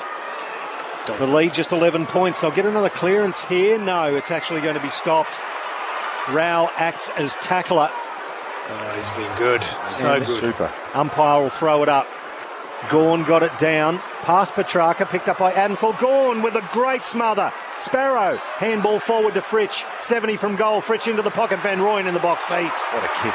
Took a beautiful mark in the left forward pocket, and what a great kick it was. Yeah. Had to get over the top of Mac Andrew, and that's 6'12". Van Rooyen is going to curl it around with the right foot from 20 metres out. It's a bit of a scuffle too in the middle of the ground. It's a great smother there. That was actually Mac Scorn that did that smother. So Van Rooyen scored the first goal of the match for the Ds. He's getting his second. And once again, Melbourne are within 5 points. The Suns 13-8-86 to 13-3-81 as Bailey Fritsch and Tuke Miller have a bit of verbal in the middle of Carrara. Yeah, Tuke was telling something about his hair. I'm sure he's heard that plenty of times. Oh, he's just saying, like we were saying earlier, he's admiring the bouffant and the lustrous nature of Bailey Fritsch's hair. Unbelievable hair. Well, that was an important goal for Melbourne. We've only got 12 seconds left of this third quarter, and we are headed for a high stakes, high shootout, high intensity last term here. In this quarter, the Suns have kicked 5 goals 2, and the Ds have kicked 5 goals 1. Great stuff, entertaining football. 12 seconds left in this third term, so chance for a clearance and a mark. Moyle with the tap down for the Suns. It sort of bounces away from Miller. Langdon picks up for the Demons, hands it to Pickett. Pickett outside of the right boot, kicks to half forward. Petty marks before the siren, and he's 50 from goal. He'll get a shot. Another one. Harrison Petty will have to clear 55 without any running off the natural arc, and the umpire just comes up to him and says, look, Harrison, here's your line. So we had a goal on the halftime siren to Bailey Humphrey. Now potentially a goal on the three-quarter time siren. This would give the Demons the lead at three-quarter time if he kicks it. Harrison Petty, no angle to speak of, but will have to clear 55. Hoofs it with his right boot. Has it got the journey? Yes! It's the accuracy as well! And they get around Harry Petty, and the Demons will go to three-quarter time in front. What entertaining stuff here on this Sunday at Carrara, and boy, high stakes for the Deeds. They've kicked the last 2 goals of the term at the death to go to three-quarter time in front by a point. Melbourne 14 goals, 3, 87, leads Gold Coast's 13, 8, 86. So Harrison Petty now has 2 goals. In that term, Melbourne in the end kicked 6-1 to Gold Coast's 5-2. That's entertaining footy. You can't ask for much more than that as a neutral. So Petty with 2 joins. Fitzgerald with 2. Fritsch with 2. Sharp with 2. Van Rooyen with 2. And the Demons goal kickers completed by singles to Windsor, Laurie, Sparrow and Pickett. Only 1 Pickett today. And that's Cozzy. For Gold Coast, 3 goals for Jed Walter, 3 goals for Ben Long, 2 to Bailey Humphrey, 2 to Ben King, and single goals for Lombard, Miller and Reid. That's three-quarter time correct weight on 14-3-87 to 13-8-86. Melbourne in front. Repeating earlier today at the MCG, Richmond got off the bottom of the ladder for the time being by beating West Coast by 11 points. Richmond 12-12-84 to West Coast's 9-19-73.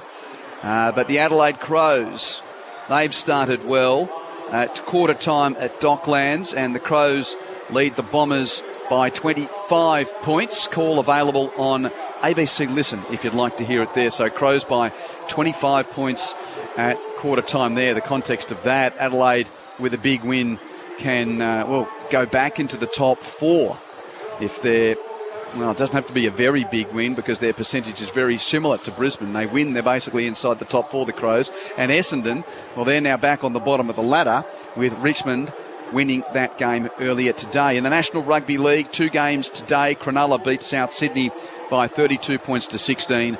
Early second half at Western Sydney Stadium, Parramatta 12 lead the West Tigers 6. Don't go anywhere. This has been fun, and we've got a quarter to go. D's by a point at three-quarter time. Sunday footy on ABC Sport. Are there any winners in the cost of living crisis? What's causing the algal bloom? Questions. They've never been more important. So the one thing we'll never question is our duty to keep asking. ABC News. Keep asking. This is the 2026 AFL Premiership season with ABC Sport. Kick to the corridor. Salem intercepts the lead of King. Couldn't mark. Gawn roves. And he threw it under the tackle of Humphrey. Free kick to the Suns. 30 metres out. He's setting up for the snap punt. He better get it. He does. Bailey Humphrey has 2 goals. Fitzgerald into the hands of Harrison Petty. But Harrison Petty can cut that lead down from 40 metres out directly in front, a stutter step, and then knocks it straight through the big sticks. The lead is reduced to 5 points. Long left forward pocket, 35 out, setting up for the right-footed snap. Partey executes perfectly. 2 for Ben Long, and the Suns now lead by 17 points. Umpire throws it up, Gawn into the path of Harry Sharp. Oh, that's a sharp shooting effort from the young man. Gets it from the left forward pocket. That's his 2nd goal. Dangerous kick in field. Humphrey pinches. It was intended for Bowie. Humphrey chips it to King, who marks uncontested in the pocket, 25 metres out. His accuracy has got a little wobbly of late, but that one's straight. And the Suns are back in front. Long of Gold Coast under pressure. High tackle on Ben Long. Slight angle right, 30 metres out. Kicks the goal for the Suns. Boy, Petty marks before the siren, and he's 50 from goal. He'll get a shot. Harrison Petty, no angle to speak of, but will have to clear 55. Hooks it with his right boot. Has it got the journey? Yes! It's the accuracy as well. And they get around Harry Petty. And the Demons will go to three-quarter time in front. The AFL on ABC Sport. On radio. ABC Sport Digital Radio. And ABC Listen. Suns haven't won since Darwin. 9 losses in a row for Gold Coast. The Demons, what a season they've had. And with that 1 point lead at three-quarter time, they currently sit inside the top 6. They'll need to win today to maintain that position, you'd think, inside the top 6 at the end of this round 21. Hope you're enjoying Sunday footy on ABC Sport. Quentin Hull alongside Michael Price to call the action. We're doing the who and the what. The how and the why done by our men, Jason Ackermanis and Matt Primus. Matt, this has been great to watch. What have we got in the last quarter here? Who can determine, who can get their game style on top for long enough? So the Suns have done so much right. That quarter, +8 contested possession, +6 inside 50s, dominated the shots. But what's keeping Melbourne in it is their efficiency going inside 50 for the game. 14 goals from 36 inside 50s, where the Suns have kicked 13 goals from nearly 50 inside 50. So the Suns need to pressure like they have, own territory, see if they can hang on that way, and they cannot allow Melbourne to have more inside 50s in them because it's just got too much firepower and too well drilled ahead of the ball. Early second term at Docklands, Adelaide 7-3-45, lead Essendon 3-1-19. We'll keep you up to date. Here's the last term at Carrara, Pricey. Max Gawn wins it, gathers his own possession, handball to Pickett, inside 50, good spoil there from Mac Andrew. Pickett followed up, towed it forward, and he goes again, gathers, tackled, ball spills away, Noble, handball away is errant, and then it rebounds back into his arms. It's all happening early. He kicks it to the back flank, and it's cut off by Rivers, and Rivers lowers his eyes, and all of a sudden Pickett is back into the frame, leads up, takes it, handball off to Rivers again from 50. He launches and pulls it left. What a frenetic open to this final term. It is a 2-point margin, Melbourne lead. 88 plays 86. I think because he didn't want to kick the 50, he was buggered after running so hard. So was I. Yeah, long inbound. It's kicked by Andrew from half-back to the wing. Won by Rowell of the Suns. Hands it through Petrarca to Reed. Reed now kicks to half-forward. 2-on-1. Howes with the big fly over the top. I think he's hurt his wrist coming to deck. Melbourne's ball, though. Tolstrup hand passes to Rivers. Kicks it to the wing for the presenting Van Rooyen, who takes the mark in front of Andrew as Howes is slow to get up. He's in the hands of the trainers, but looks okay. Van Rooyen plays on. High kick to half-forward. Petty with a couple to beat. Bodie Hewlin makes the spoil, and Petrarca rose for the Suns. Hands it to Miller, right half-back. Miller kicks to the wing. Patterson takes the grab in space.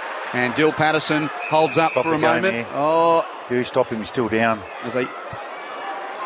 He might have broken his arm. Something like that, is it? Forearm. It's a left forearm issue.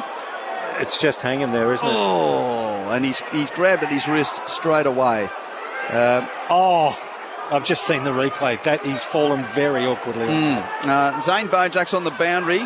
Watching him come towards his own, what can you see? Yeah, well, he went to his knees, Q, and he couldn't handle the pain. The trainers ran out. Then he tried to continue. It's just too painful for him, so they're going to have to take him down into the dressing room. I'd be very surprised if he comes back. He was in a lot of pain as he walks off there now. Oh, dear. Okay, so back with Patterson on the wing. Play restarts. He chips it centrally to the logo to find Will Powell. Melbourne set up nicely in front of him, so he has to flare it towards the boundary line in front of the interchange gates. And forward to centre wing to John Noble. He takes some ground and kicks it long inside 50. Walter with the big fly. Couldn't quite grasp it. It's hacked out of there by Fitzgerald, but basically straight up in the air. Gathered there by Humphrey. It was Humphrey underneath that. There was two Melbourne players, Rivers and Windsor, one either side, who absolutely blanketed him. They win the free kick. Windsor kicks wide to right. Half back. Lever takes the grab just inside defensive 50 for the Demons. Chip short to McDonald, who can mark and play on. Kicks long around the Nerang River wing. Sparrow takes the mark, drifting back in front of Ballard. Good grab. He's just forward of the wing, Tom Sparrow for Melbourne, but now has to hold up. It's been such a free-flowing game. You almost sort of a little bit perturbed when there's a hold-up in play. Kick inside 50 to the pack. Andrew has to play tackle it or lock it up, and does so. Harry Sharp, but the big gangling arms of Mac Andrew wrap him in. It'll be a ball up 40 metres from the Demons' goal. Gawn and Moyle share it. Fitzgerald out the back, dropped it for the Demons. Plays tackler on Humphrey, but Humphrey hands to Anderson. Suns come clear from the stoppage. Anderson hand passes to Noble. Kicks the corridor to the bullseye. Good kick. Marked by Lombard. Plays on, kicks wide to Patterson. Gathers right half forward, 60 out. Kicks to full forward. Jack does well to spoil away from Walter, and McDonald mops up on the last line for the D's. Sweeping handball to Bowie. Bowie extracting kick. Came off the hands. It's still going to favour Melbourne. Well done there by Windsor. Sweeping handball to Langdon. Back inboard to Fitzgerald. What a pickup for a mid-season. His ball towards the diving effort of Jefferson. He takes the Mark Endor free kick just forward to centre wing. Gets it inside 50. The lead. Big Max takes it in front of Ned Moyle, who throws his hands up to his head, but forlornly stands the mark. 40 metres out, 45-degree angle to the right. Oh, their best players have really stood up, haven't they, this first 5 minutes? It's up and back, as you guys called, frenetic, but Big Maxi was deep there forward, took him for a loop back to the goal square, came back at the kick, and the young fella couldn't go with him. Coming up for his 20th disposal, Max Gawn. 10 contested, 6 clearances, and 24 hit-outs. The 8-time All-Australian loops and just pushes it to the left, one behind. 3 points the margin, 89 plays 86. Zane Bojack on the boundary. Yeah, still waiting on an update on Howes. Trent Rivers came off. He got a poke in the eye, and the medicos are attending to him right now. Bit happening, Zane. Thank you. Noble short with a kick in. No, they have to go back. For some reason, the ump didn't like that. Over umpiring that one. What was that for? Waiting for the ball? Was it 2 footies there? I'm not sure anyway. Yeah. So Noble's got to hit the reset button. Lots of room just to take this and run, Noble. Demons by 3 points. He doesn't. Or kick it short. Yeah, he just kicks it to bow to Hewland, Matt. So Hewland takes the grab. Noble runs on, but Hewland ignores him. Well, doesn't give him the ball. He didn't ignore him, but he didn't dish. Now the long kick to a contest. Moyle battles against Gawn. Cossie comes through underneath. Got high contact, did he? No, play on. Got the hand pass to Sparrow. Can't pick up. Kicks it off the deck, though, as Cross charges in. Can't pick up, but it's farmed out by Sparrow to Salem. Salem's hand pass doesn't create much. Hard footy to win. Fitzgerald and Anderson at it. Now Noble comes in, and Cross is there to wrap him up with Salem. There's a story there with Cross and Christian next to each other, and we'll see a ball up on the wing. Oh, that's beautiful, Q. Fisted forward by Max Gawn. Noble gathers. He's tackled there by Cross, and Cross gets absolutely jumped on by Noah Anderson. Could have copped one free in the back, but the umpire says no, we'll throw it up. Big Max just trying to surge this forward on to Pickett. It's left half forward for the D's, 60 out from goal. Gawn hits it forward. Noble taps it into the path of Jai Murray. The youngster goes beyond centre wing looking for Walter. He fists it down. Petrarca, been reasonably quiet today, only 12 disposals. He flicks it back in. It's cut off there by McDonald for the D's. They retreat just backward to centre wing. Salem, lovely pass to Cross, who's been involved heavily in the last couple of minutes. He gathers, runs across the logo commentary side on the wing, kicks it long inside 50. Oh, what a fly! Wow. The Big Roo takes it 40 metres out, slight angle to the left. That is a pack mark to behold. What a grab. That was out of nowhere. He didn't even look like he had his name written all over that. He's coming off the long run is Jacob Van Rooyen, and he's already got 2. The D's are leading by 3 points. What a mark. Can he follow it up with a goal? From 40, Van Rooyen drills it. He's got 3. The D's lead by 9 points. 15-5-95 to 13-8-86. Zane Bojack's down on the boundary. Oh, it's like the walking wounded down here for the D's. Harrison Petty went down the race, has come back out. They're strapping up his left quad, also the back. I don't know whether it's hamstring or at the front, but he's in a lot of pain down here as well. Yeah, they've turned the script here, the D's. 6 inside 50s to 1. So exactly what the Suns were doing to them in the second and third quarter. They've lifted their intensity, getting some great turnovers and now owning territory. And we know if they do that, they've got some firepower like we just saw them. Talk about accurate again. Yeah. Another set shot. The accuracy today, Matty, you've said it, has been so good. It's kept them in the game. They have kicked 7-2 in their last 9 shots. Oof. Yeah. Keep going. Ball thrown up in the middle. Oh, Gawn flips it out the back beautifully to Fitzgerald. Hold on, whistle by an umpire in a different postcode. What was going on? Where? No one knows who's it to, but it is to Anderson. It's a free kick to Anderson. Oh, no, it's not. Is it? Back to Moyle. No. Ned Moyle has to run all the way back from attacking 50 to the middle of the ground to get the free kick. Don't kick it on Gawn. And he hand passes it to Anderson. Yeah, and what does he do? Kick it towards Gawn. Anyway, Jath at the front, almost outmarked King, but rode by Lombard of the Suns. Hands to the pocket for Walter. Tackled over the boundary line by Bowie. Boundary throw in right half forward. While we get half a breath here, there's not many of them because it's frenetic. Midway second term Docklands, Adelaide 9-5-59, lead Essendon 4-1-25. That one going to script Pricey. Dees lead here by 9 points. Throw in right forward pocket for the Suns, desperately needing a goal. Both ruckmen miss it. It's with Steele. He's tackled. He can't get rid of it. Umpire pings him. And it's going to be a free kick for the Suns. 35 metres out, more or less directly in front. Brilliant tackle. Grabbed the arm, pinned the arm, and he had nowhere to go. Yep, we had the arm free too. That's the worst thing. He had one arm pinned, one arm free, and just couldn't get rid of it. It's going to be the youngster in Bo Adensel, only with the one career goal. His second will be one of the most timely goals for this fledgling football club. He lets go from 35 and puts it through. Back to a 3-point margin, the D's lead. 10 minutes gone to the final term at Carrara, 15-5-95 to 14-8-92. It's got everything. I mean, they've been tackling well at times, but certainly very well in this last quarter. It's going to be on. They're not going to stop running. Zane? Well, Petty's just come back on. It's his groin. That's why they were strapping him high up on his left side, up near the groin area. And I can tell you, Rivers has just come back on as well. He was struggling in his left eye, but he's managed to clear it out now with some saline. He's back out there. Groin. Strapping up a groin will not help. I feel for him. He's in trouble there. But that said, if he's going back out there, he must feel okay. The Suns without a win since that round 10 victory over Port Adelaide in Darwin. And they trail here by 3 points as the D's trying to hold on to a spot in the top 6. Gawn beautifully wins the ruck battle. Hands to Fitzgerald. Hands it through the square from Steele to half forward. Oh, it doesn't create much there. Puts pressure on Windsor. Hands it back in field to Steele. Rushed inside 50 though. And the long kick on goal is a goal from Windsor. Melbourne burst out of the centre. And Caleb Windsor kicks his second goal to return to a 9-point lead at 16-5-101 to 14-8-92. It's a hot footy. There's a couple of hot hands. There's a couple of good tackles. I think it was Steele that got out of that last one, Matty.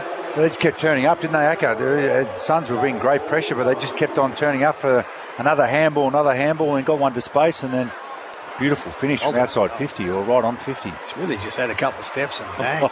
That's how good the night is. The ball is travelling, 3 steps and nearly over the fence. Big centre bounce. Maxi's dominated here this last quarter. He's got a couple of beautiful hits. Yeah. All has to jump into him. So we're back into the middle of Carrara as the midfields and the ruckman get in position. Moyle gets up high, flicks it forward into the path of Rowell. He got away from Sparrow. The left foot inside 50. Bailey Humphrey gathers at ground level. Handball to Rowell, handball to Lombard. Lombard burns off Jaff and then pulls the kick wildly left.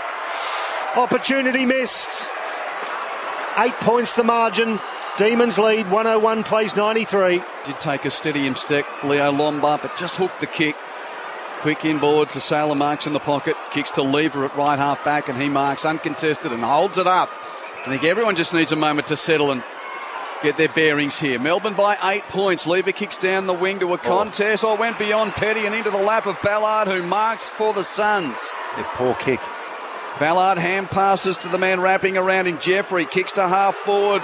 Petrarca takes the mark, 55 from goal. Christian Petrarca for the Suns against the D's. Long to the goal mouth, that won't have the carry. Off hands rode by Rogers in the pocket. Spins on his left, snaps and goals. 2 points in it. D's lead it 101 to 99, and Jake Rogers with his first goal of this pulsating Carrara contest on Sunday footy on ABC Sport. What about that? We all thought Christian would have the distance. He'll love that kick if he had. He would love to kick a goal against his old team. But Crum, that number's there. Then just getting back on the left, I like to do anything with blonde hair and on the left foot if you don't mind. He looks like something out of a 1990s rap video. That's so right, too. Sensational goal. Don't they need it? What a game. This is one of the best games we've seen at Carrara in living memory. It's just end-to-end frenetic stuff. That's whoever spends time down the forward 50 price here. That's 5 in a row to the Suns. So D started with 6 and now 5 to the Suns. And Gawn turned back the clock and leapt over Moyle to Pickett. Pickett handball to Steele, tackled off it by Rowell. Ball goes back to Sparrow. He kicks it to right half forward. Nicely spoiled Jai Murray, picked up by Bodie Hewland. He sweeps a handball into the path of Jeffrey, but no. Held on to. Tolstrup took it and then kicked it inside 50. Looking for Petty. Bad groin or not. Takes a ripping mark. 25 metres out, slight angle to the right. And there's a bit of lip. McAndrew, he's a recidivist offender. That's not it fitting with the way the game's been going, but he let fly. He must have let fly with a good one because it's a 50-metre penalty, and Harrison Petty from point-blank range will go back and have a shot at his third. Don't have to worry about your groin on this one. This is a give-me. Harrison Petty sounds like he should be in a rock band, but he has come back on much to his discomfort in his groin. I've said it before, he's 2/5 of the travelling Wilburys. Harrison Petty from the goal square. Kicks his third. And the Demons closer to pulling this game off in front of 14,963 fans. 17-5-107 plays 15-9-99. It is now an 8-point margin. Zane Bojack. I don't know who's the hardest workers here tonight, the scoreboard attendants with all of these goals or the medicos from Melbourne. Jath has come off. He's complaining of his midriff, sort of around the abdominal area, that he's in a lot of pain. So, I think he'll be able to get back out there, but he's in a lot of trouble. That was on that tackle that he went for, I reckon. He either got caught a boot. He did something, where you slide down. I think that's what happened, but this is some game. Demons 3-2 to the Suns 2-1 in this final quarter. Melbourne lead by 8 points. There's still more than 10 minutes of playing time left in the game. 10 goals to go yet. Moyle over the top of Gawn at the stoppage. Steele hustled off it by Miller, but Gawn follows up to Rove. Hands it to Pickett. Melbourne clearance. Kick to half forward. Laurie can't mark. Under pressure from Rioli, who picks up for the Suns. Hands to Adamsall. Hands to Murray. Rush kick from left half back to the wing. It'll bounce and roll, and that's last disposal against the Suns. Free kick to be taken by Trent Rivers at right half back for Melbourne. Runs infield quickly and plays on. Befitting of the pace of this game. Kicks it to Gawn at half forward. Couple against him, can't mark. Slapped away from the contest near the boundary. Murray's close. Langdon, though, wins it for the Demons. Hand pass to Laurie. Hands it on to Pickett. Puts the afterburners on. He got away from Rowell and got the speed wobbles. No, he got tripped. Freak, and Rowell is absolutely filthy at that decision. Pickett plays on. Conservative kick in field. Marked by Tolstrup, kicks it across the centre square to Salem. They've opened up the near side. Salem kicks to the pocket. Jefferson presents and marks brilliantly. A juggler, 40 from goal. He had Bodie Hewland all over him. And they're saying the second grab was in between a touch of the defender, no mark, and ball up. Oh, that's unbelievably good from the umpire. That's actually what happens. Happens all the time. But I just saw the replay. Cozzy tripped himself over. Yeah. Matt Rowell totally justified him blowing up. And the stoppage goes over the boundary line now. They had a ball up. Well, I caught him having speed wobbles. He did. Wobble. You did. And now we're getting a replay of this. Oh, yeah. That was a mark, if not a chop of the arms. It should have been 2 kicks to Jefferson, not turned around the other way. Everybody's feeling the pressure, including the umpires. Throw in, inside forward 54, the Demons. Petty goes to ground level, handball back to Fritsch. Curling kick, spoiled by Noble, gathered by Rao. He has been tackled, still got a handball away. Now Max Gawn, tackled by Noble, dashed into the ground, and the umpire says, that'll do, I'll call it a draw. As Noble delivered the suplex to Max Gawn. 45 out, Gawn promotes it forward.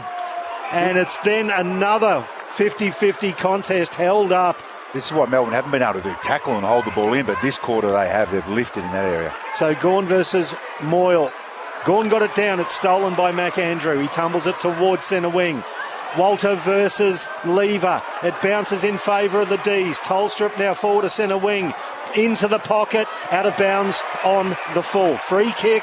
Gold Coast Suns. It'll go to Joel Jeffrey in the right back pocket. Getting close to half-time at Docklands. Adelaide 9-6-60. Lead Essendon 5-2-32. Here, we're heading to the finish line and the whips are cracking. And there's a neck in it. D's lead by 8 points. Jeffrey with a long kick to King in the pack. He's had a quiet day, Ben King. He's kicked a couple of goals, but that's a big mark presenting up the ground. But he's kicked it out on the full, going wide for his skipper Anderson. That's a bad skill error from Ben King. And the free kick to be taken by Harvey Langford for the Demons on true centre wing. Chips it backwards. Tolstrup marks uncontested. And another of these rare moments where players just a little slow before going long. Kick to Hufford. Andrew takes the mark for the Suns at half back. And now Gold Coast are going to try and find their way forward. Andrew chips conservatively to right half back for Jeffrey. Joel Jeffrey marks and takes a breath. So the Demons are leading every stats category in this final term. Suns with many, many more inside 50s throughout the game, but the Demons 11-6. So the Suns 8 inside 50s up as Anderson now has the ball. Kicks it beyond centre wing. Justice had the set, spoiled nicely there from Moyle. Now through the hands of Rogers to Touk Miller. Touk Miller tries to measure a kick into the path of Ben Long. He takes it where the 50-metre arc meets the boundary. Now he plays on, puts it into the pocket, looking there for King. Getting there was Rivers, who did well, spoiled, and then gathered the ball on the boundary. Under pressure, he extracts it, off hands, Noble. Monstered off it by Petty. Now the Demons have it in the corridor. Fritsch kicks it forward. Couldn't be controlled. Yes, it could by Laurie in the end. Flicks the handball back to Fritsch. His left foot into a vacant forward 50. There goes Howes trundling towards the ball. And Bodie Hewlin knocks him off it and escorts it over the boundary line, right forward pocket for Melbourne. Zane Bojack. I don't think it was Howes because he's out for the game, Pricey, but... it was Jefferson, sorry, mate. Sorry, mate, but Jath is okay, as you heard there before. He's out there and he's involved. Throw in with Melbourne in attack and leading by 8 points. Petty beats Moyle for the tap. Fitzgerald ropes and snaps. Misses to the right. It's a point for the mid-season pickup. He's now got 2 goals, 1, and Melbourne lead by 9 at 17-6, 108 to 15-9, 99. Well, the Suns have to really go fast, and they have here. Adensall kicks it long to the wing, and Tom McDonald, with his experience, gets there first in front of Ben King. Yeah, well, they've got to go fast, Pricey, but just the fundamentals. Kick that to advantage to King, and they're all away. McDonald kicks it towards the boundary, finds Max Gawn. Nobody's standing the mark, so Max just isn't moving. He's playing statues. Then he kicks it towards the arc. Good contest from Jefferson, spoiled though. At ground level, Harry Sharp tackled. Flicks a handball out. Jefferson again. His handball intercepted by McAndrew. Will Powell, he gathers. Handball backwards to Anderson. Confronted. Handball inboard to McAndrew. Gets around Rivers. Internal handball now into the corridor. Bodie Hewlin. He tried to lace out a pass to Long. Beautifully intercepted there by Tolstrup. Yeah, they just don't have forwards ahead of the ball. Melbourne have got numbers back. They've got a bit of more composure, the Suns. Tolstrup kicks wide and Lever marks in space. Defensive side of the wing for the Demons. A bit of chisel off a pass. Was it out? Oh, it's very close. Yes, it was out on the full. Langdon was in space, but the kick was marked beyond the boundary, out on the full. Free kick to Murray of the Suns. Kicks infield for Hewland. Sport away by Windsor. Rode by Lever of the D's. Hand pass to the middle of the ground. Sharp hands it on to Sparrow. Sparrow weaves the path. Hand passes to McDonald running in support off half-back. Hands it to Fitzgerald. Runs to the wing. Draws a man. Hands to Jath. He hands it to Sparrow. The D's running it from half-back to half-forward. Hand pass to Langdon. 60 from goal. 2 bounces around the flank. Runs to 50. Kicks to the goal mouth. He's looking for the fly of Langford. Marks, plays on goals. Brilliant ball movement from Melbourne. And Harvey Langford with the highlight at the end of it. And the D's are out by 15 points at the 23.5-minute mark of the fourth quarter. Melbourne 18 goals, 6, 114 to Gold Coast, 15-9, 99. There's some tired bodies, and you could see that's turnover city. I mean, you got, professional players kicking it out on the full, which was a 20-metre kick on a 45-degree angle, not even. So it shows you what's happening out there, who can be composed long enough and who can make the most of the opportunities. Melbourne, who have dominated the inside 50s, dominated possession, dominated everything in this last quarter, finally get reward for that effort. It was back and forth. It was all happening. 13 inside 50s to 7 in the final term, Acker. Yeah. And dominating clearances and contested possession. So they've turned that area on its head, and that's got the scoreboard ticking over. Plus 10 in contested. Here's Gawn again. Takes it out of the ruck. Inside 50, Van Rooyen spoiled by McAndrew. At ground level, Dan Rioli gathers. Handball forward put Ethan Reid under enormous pressure. Tackled by Fritsch. Still got the handball away. Joel Jeffrey weaves his way through traffic. Little 9-9 cut off by Sparrow. In front of Matt Rowell. They're trying their hardest, the Suns, but the D's are irrepressible. Yeah, Pickett's taken Miller forward. So Sparrow holds it up. He knows they've got the lead and the time. It's a sky ball. Ethan Reid got rid of his opponent and took a good defensive mark. Propelled it forward, Matt Rowell. Disposal number 29 coming up on the arc of 50 at left half back. 15 points is the lead for Melbourne. There's a tick over 4 minutes of playing time left. Rowell kicks to right half back. Miller marks in space. Plays on and kicks to Noble. Right half back flank for the Suns. Marks and plays on. Wants men to present. He kicks to half forward, but it doesn't get to Walter. And Bowie got in the front to take the mark for the Demons. Great chase from Pickett, though, just to put the pressure on that kick cue that forced it inside and not to the advantage of the Suns forwards. So Jake Bowie at left half back for Melbourne. And Pickett and Gawn have played the whole last quarter. They have big stints every quarter for a rest. They've played the whole last quarter. Good point, Matt. Yeah, Stephen King asking his senior players for a big role. Bowie gets it back, having chipped it to Sharp Marks, and then chips it back to the Blood Nut, who's got it on the wing for the Demons. Right foot kick towards half forward. Gawn's in the chop. It gets out the back. It hit Petty in the chest. Max got a push. He is a behemoth of a footballer, isn't he? He's worked more into the ground this Not ninth All-Australian coming up. When the dictionary has big men don't get smaller as game gets longer, there's the cheeky face and the beard of the bald-headed Gawn. Yeah. How many blast quarters have we seen him just put himself in the right spot? Yep. Max from the wing kicks the D's into attack again on the head of Petty. Punched away by the defensive Jeffrey. Rode by Fitzgerald. Tackled by Hewland. Got a hand pass free. But it's locked up underneath the tackle there of a Cross and Noble. And we'll see it tossed in the air. It's Moyle who beats Gawn this time. Propels it forward, but Fitzgerald, he's played some kind of game today. He got it into the path of Sparrow. He kicked it off the deck. It was taken there by John Noble, who was tackled into the ground by Fritsch. Stuck underneath him, no prior opportunity. And the umpire will throw it up close to the boundary line, about 40 metres out, in favour of the D's inside their forward 50. Moyle slaps it back to the arc of 50. Again, Fitzgerald. He's double teamed. To try. Bulldogged over there, but it was dead set like that underneath the black dot as Fitzgerald gets helped up there by Tolstrup. It was Will Powell and Matt Rowell who double teamed him for a tackle over the boundary line. So a throw in at left half forward for Melbourne. They are leading by 15 points Gawn versus Moyle. Moyle did well, got the tap out. Petrarca towed it backwards, but Sparrow picked it up and tackled into the ground by Matt Rowell. He's done everything today, Matty Rowell, except get the win for his team. He's carried a bunch of their midfielders. Gawn and Moyle again. Share it. Anderson comes through, lost the ball, stolen by Windsor of the Demons. Floating ball inside 50, and the man in front advantage. No, it took a touch. Van Rooyen, I thought, was going to be paid the mark. Umset play on. Hewland tackles him, ball up. Must have taken a fingernail on the way through to Jacob Van Rooyen. It'll be tossed in the air, 40 from the Demons' goal. They lead by 15 points. Time starting to be on the fly for the Suns. Noble comes through, though, at the stoppage, wins the ball at half-back, rush kick to the wing. That Bowie's in the way. Bowie, should I say, is in the way and takes the mark for the Demons. Doesn't have to rush now. Kicks backwards to Giath, who kicks it backwards to Petty. Petty kicks it back to Giath at left half back, so they play a bit of keepings off in the defensive half, the Demons.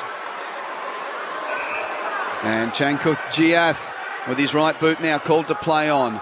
High kick to a contest on the wing. Langford flies for the Demons. Couldn't mark, but roves the crumb. Hand pass stolen by Lombard of the Suns, but he's tackled over the boundary line. And it'll be thrown in near Zane Bojack. Well, from the best I can understand, there's nothing wrong with Ben King-Q, but it's an interesting time of the game to have your key forward sitting on the pine. Especially if it is to be his final game on the home ground of the Gold Coast Suns. That's yet to be determined, but the throw-in happens. Centre wing, commentary side. Gawn got it down. Noble, who's had a crack, just overruns it. Langford, handball backwards, cut off by Tuke Miller. He gave it to Jeffrey, then back to Rowell on the logo. Confronted, then he goes right. Open space for his skipper and Anderson. Handball to the run of Noble. Noble measures a beautiful pass. Inside 50 to find Lombard. He's going to have to move reasonably quickly. There's about a minute left to play. He'll have a shot or set it up. He sets it up from 50 to the top of the square. Massive pack of players. Whistle on play. It goes to the Gold Coast Suns. So beside the centre square, I think it's Ethan Reid will get this free kick. He plays on quickly, curls it around, kicks the goal. 9 points the margin. 114 plays, 18 goals, 6 to 16-9. With about 42 seconds left in this game, it's 9 points, Melbourne lead. I like that. There's nothing worse than seeing one of your players, it's cutthroat. You don't know if you've got enough time. You don't know how much is left. He gets a free kick. Oh, very soft one, that one. Yeah, very. He just comes back, plays on, kicks the goal. Nothing worse. Blood goes back 25 metres, checks the wind, does his hair, and then has a kick, just wastes time. So, we could be down to a grandstand finish here. Well, only 42 seconds, and the Suns need two perfect passages of football. They trail by 9 points. The Demons... Happened before, Q. It has, Jason. Who knows? On this ground. A couple of years ago, after the siren. It's gone. And Moyle got the tap to Miller. Suns clearance coming. Oh, Miller tackled by Sparrow. Got rid of it, Moyle. Hands to Powell. He's lost it. Picked up by Sparrow. Kicks it clear for Melbourne to half forward. Bodie Hewland meets it for the Suns. He'll kick it back through the middle of the ground. Andrew Marks, 70 from goal. He's got to go, Big Mac. He puts it on his right boot. Kicks the Suns to full forward. Six fly, off hands. Petty roves, tackled by Rogers. Ball up, says the umpire. There's only a dozen seconds left in the game, and Melbourne lead by 9 points. The Suns' drought since Darwin is set to continue. Petrarca in the pocket. Oh, the irony! He snaps it across the face of goal, though, and bounces out of play in the opposite pocket. And there'll be just enough time for the boundary umpire to throw it back in. Entertainment Plus on this Sunday at Carrara. We can see Stephen King's coaching box giving high fives. The D's have held on to their spot in the top six for the time being, with a cracking, entertaining victory over the Gold Coast Suns, who are now 10 starts without a win.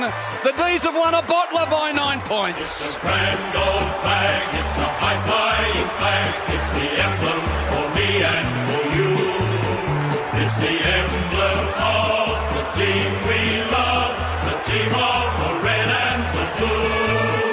Every heart beats true for the red and the blue, and we sing this a song to you. Should old acquaintance be forgot, keep your eye on the red and the blue. Sunday shootout at Carrara, and there was not a goal in it at the end of any quarter except at the end. So Melbourne led by 3 points at quarter time, Gold Coast led by 4 points at half time, the Demons led by a point at the final change and held that lead throughout that frenetic last quarter. The Suns didn't see the lead and the Demons hold on by 9 points. Melbourne 18-6, 114. Gold Coast 16-9, 105. The D's stay in the top six. It's a grand old flag, it's a high-flying flag. It's the emblem for me and for you. It's the emblem of the team we love, the team of the red and the blue. Every heart beats true for the red and the blue, and we sing this song to you. Should old acquaintance be forgot, keep your eye on the red and the blue. Well, that's entertainment for you. If you've got the neutral eyes and you just wanted to have 2.5 hours, 3 hours of sporting entertainment, you've got it here on what was a fine day and a fast track and two teams playing aggressive footy. But if you're a Suns fan, well, little consolation. Now 10 losses in a row for Gold Coast. The D's are 13-7, and as mentioned, stay inside the top six. They go west to the Wharfies. Oh no, sorry, they're at home to the Wharfies. My apologies. They take on the Western Wharfies at the MCG Dress next. rehearsal for the Wharfies. That'll be interesting. Good luck.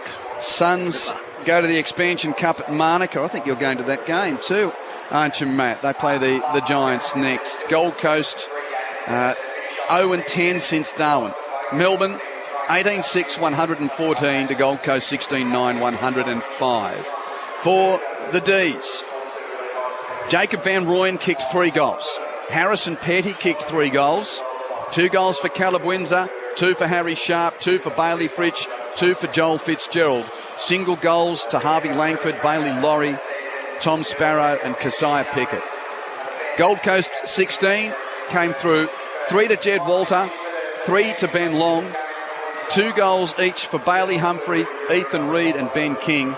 And single goals for Leo Lombard, Touk Miller, Jake Rogers and Bo Adamsel. Tight throughout. Mention that rundown again. D's by 3 at quarter time. Suns by 4 at half time. D's by 1 at 3/4 time. D's by 9 in the end. What was the difference in the end, Matt Primus and Jason Ackermanis? Well, the difference was plus 14 contested possessions, 18-8 inside 50s to the D's territory, which they didn't have the whole game, and then they just got the scoreboard ticking over, and then Fitzgerald, Gawn, Pickett, Sparrow in the last quarter, just massive, especially Gawn's game. But that's what it came down to. They did exactly what the Suns did for 3 quarters to them. They flipped the script on their head and they dominated. They lifted when they had to, and in the end, too much firepower when they had too much of the ball down their end of the ground. And their centre square dominance. Yep, just turn on its head. Got absolutely destroyed Gold Coast. They'll be disappointed. I mean, it's never easy when you're on a losing streak to get that one win you need. They were gallant in defeat because they actually played some really good footy for a lot of the night. And that last quarter, just that domination. And they had, Gold Coast had domination at times, and they just couldn't convert like you just saw Melbourne did then. It was a beautiful game. You want to see the game at its best, free-flowing and goals everywhere, and accurate set shots too. Oof, you can learn a lesson out of today. That was wonderful. And Blake Howes, though, a bit of a casualty for the Demons with what looks like a left forearm injury, potentially wrist. Sam Collins hurt his ribs before half-time, so he's out. And the Demons, before going down the race, they're jogging all the way to the northern end to engage with their fans down there. That is a great sign from the D's. They've only got a small travelling brigade of fans, but they've got those big red and blue flags flying underneath the big screen. And Jake Lever's leading the crew down to thank the fans. Well, they'd be wrapped. It's, winter, cold, Melbourne. Get out of there. Come watch your team on the Gold Coast. Who needs the slopes when you can come to the Gold Coast sun and see a win? Exactly. Imagine your poor head and we're down there in freezing cold. You need 3 beanies. I tell you, kid. It's always the cheap line about Demons fans in the middle of winter, isn't it? But boy, I tell you what, if you had ski tickets next week as a Demons fan, cancel. Cancel. Get to the G. Watch your team play the ladder-leading Dockers, because that's going to be something to behold. A loud game too, that'll be. Lost one of the G to the Cats, that's it. Yeah. Yep. So Melbourne's last 3 games, Dockers at the G, Port in Adelaide and the Bulldogs at the G. And then for Gold Coast, if they can find a win out of the next 3, the Gold Coast Suns play the Greater Western Sydney Giants at Marnica next week. Yep. I don't know which orange or charcoal turns up. No one does. And then Q clash at the Gabba. Yep. And they finish with St Kilda at Docklands on a Thursday night in round 24, which, who knows? The Saints may need to win that game to get into. Well, the Q clash might be a top 4 for Brizzy game, and then the Saints the last round might be, as you say, a wild card. So I'm not talking. They got the Hawks on Friday too, Brisbane. They will be at that game. How do you sum up the Suns today?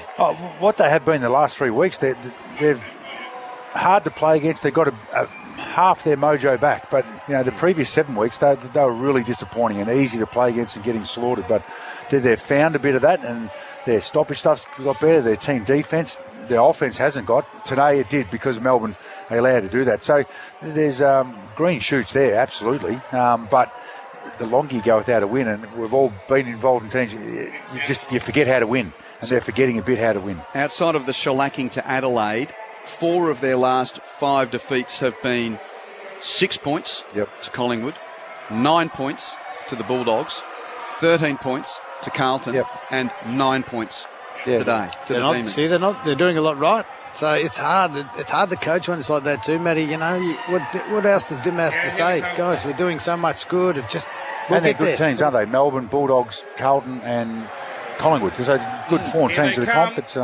Now the Demons are making their way into the victorious change room. Zane Bojack is there. Yeah, and there's a lot of Melbourne supporters in here too. Maxie Gorn, he's just letting some of the younger supporters come in and be part of the huddle. They're all very happy here at the D's. They love coming up into the Gold Coast. This is their 4th win in their last 5 matches up here. And they're about to let loose with their song. 13 wins for the season. Here we go.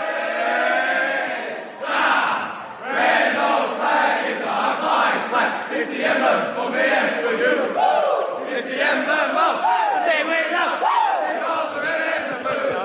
Every heart beats true for the red and the blue. As we sing this song to you, we're essential and all acquaintance be begun. Keep your eye on the red and the blue. So as you said, they get set for Freo next week, and what a game that'll be. Still in the 6, and we're going to be talking to one of their young defenders in Colton Tolstrup very shortly. Thanks, Zane. We'll stay close. So Melbourne winning by 9 points here. If you are listening to us through local radio in Western Australia, Tasmania and the Northern Territory, we'll get you to Essendon and Adelaide in a couple of minutes, where it's half-time there at Docklands, and the Crows have doubled the Bombers' score. Pretty neat, 10-6 to 5-3. 66 plays 33, Adelaide 10-6, 66, Essendon 5-3. 33. Peter Wright's got 3 goals for the Bombers, and 3 goals for Riley Thilthorpe for Adelaide. So it's the Crows leading by 33. A couple of minutes before we go. Puts Adelaide 4th now, Q at the moment. Yeah, so if they win by any kind of a margin, considering the Brisbane Lions blowout loss last night, that'll push the Lions to 5th and the Crows to 4th. D's are on 52 premiership points, lock that in, but only 107.8%. Brisbane about 115%, and the Crows at the moment about 115.5%. So very tight in the race for the last spot in the top 4, but the Demons winning today keeps them inside the top 6. And at the other end of the ladder, Essendon looks likely, if they can't turn this around, to finish the round on the bottom, because the Tigers beat the Eagles by 11 points early today. Back to Zane Bojack. Yeah, I'm down here with Colton Tolstrup. Oh, what a win. And look, we remarked about your head of hair there. It was flowing out there. It was pretty breezy, wasn't it? Yeah, it was I'm lost for words a bit here. It was a good day. We got challenged throughout the day, but I thought the boys, we stuck to our guns. We got back to Demon football, and I think we put it on display. And we knew Gold Coast, they haven't had the best last few weeks, but they found form, and we knew we weren't. It wasn't going to be over at half time. We knew that coming to the game, and I think the boys, stuck to it. We fought all the way through to the end, so we had a great game. We talked about styles make fights. Do you think the way you guys play, particularly the run and gun style, really sort of helps sides that may be struggling with their attack to come back at you? Because it was amazing for us to watch. Yeah, it's definitely something that's changed this year with us, and Demon football's fast, it's fun, and it's what we love to do, and we put it on display today. And I thought there were patches where we overused the ball too much and we didn't get the run, but for the most part I thought we were pretty happy with it. Definitely take some learnings out of this, but it's good to get back in the winners list, especially on the road. It's been a challenge this year, but we're bloody happy. All right, well, you've got Freo next week. I'm going to throw you up to our panel. We've got Quentin Hull, we've got Michael Price, we've got Jason Ackermanis, and we've got Matty Primus. Colton, Quentin Hull here. Well done. What did you learn from last week's second half against the Cats that you were able to use to your benefit today? Yeah, look, we didn't play our best footy last week against the Cats. We own that. 101 points or whatever it was from just skill errors and whatnot. So we knew that we took a lot of learnings from that, and having a 7-day break, got an extra training in, and we know our footy stacks up. We know Demon football. We know we can go against anyone. To only lose by 20 points, we still took a lot of positives out of last week, and especially having that extra training session this week helped the boys, and we reset, and we're good to put it on show tonight. Look, Colton, if you could just hold on for a moment, because a lot of our listeners are about to get to the other game at Docklands. The Demons have won by 9 points here. If you are through WA Tas NT, it's off to Docklands for the Bombers and the Crows. Thanks for that, Colton. What about today, that last quarter? What was the message at three-quarter time from Kingy and the line coaches? Looked pretty strong. Yeah.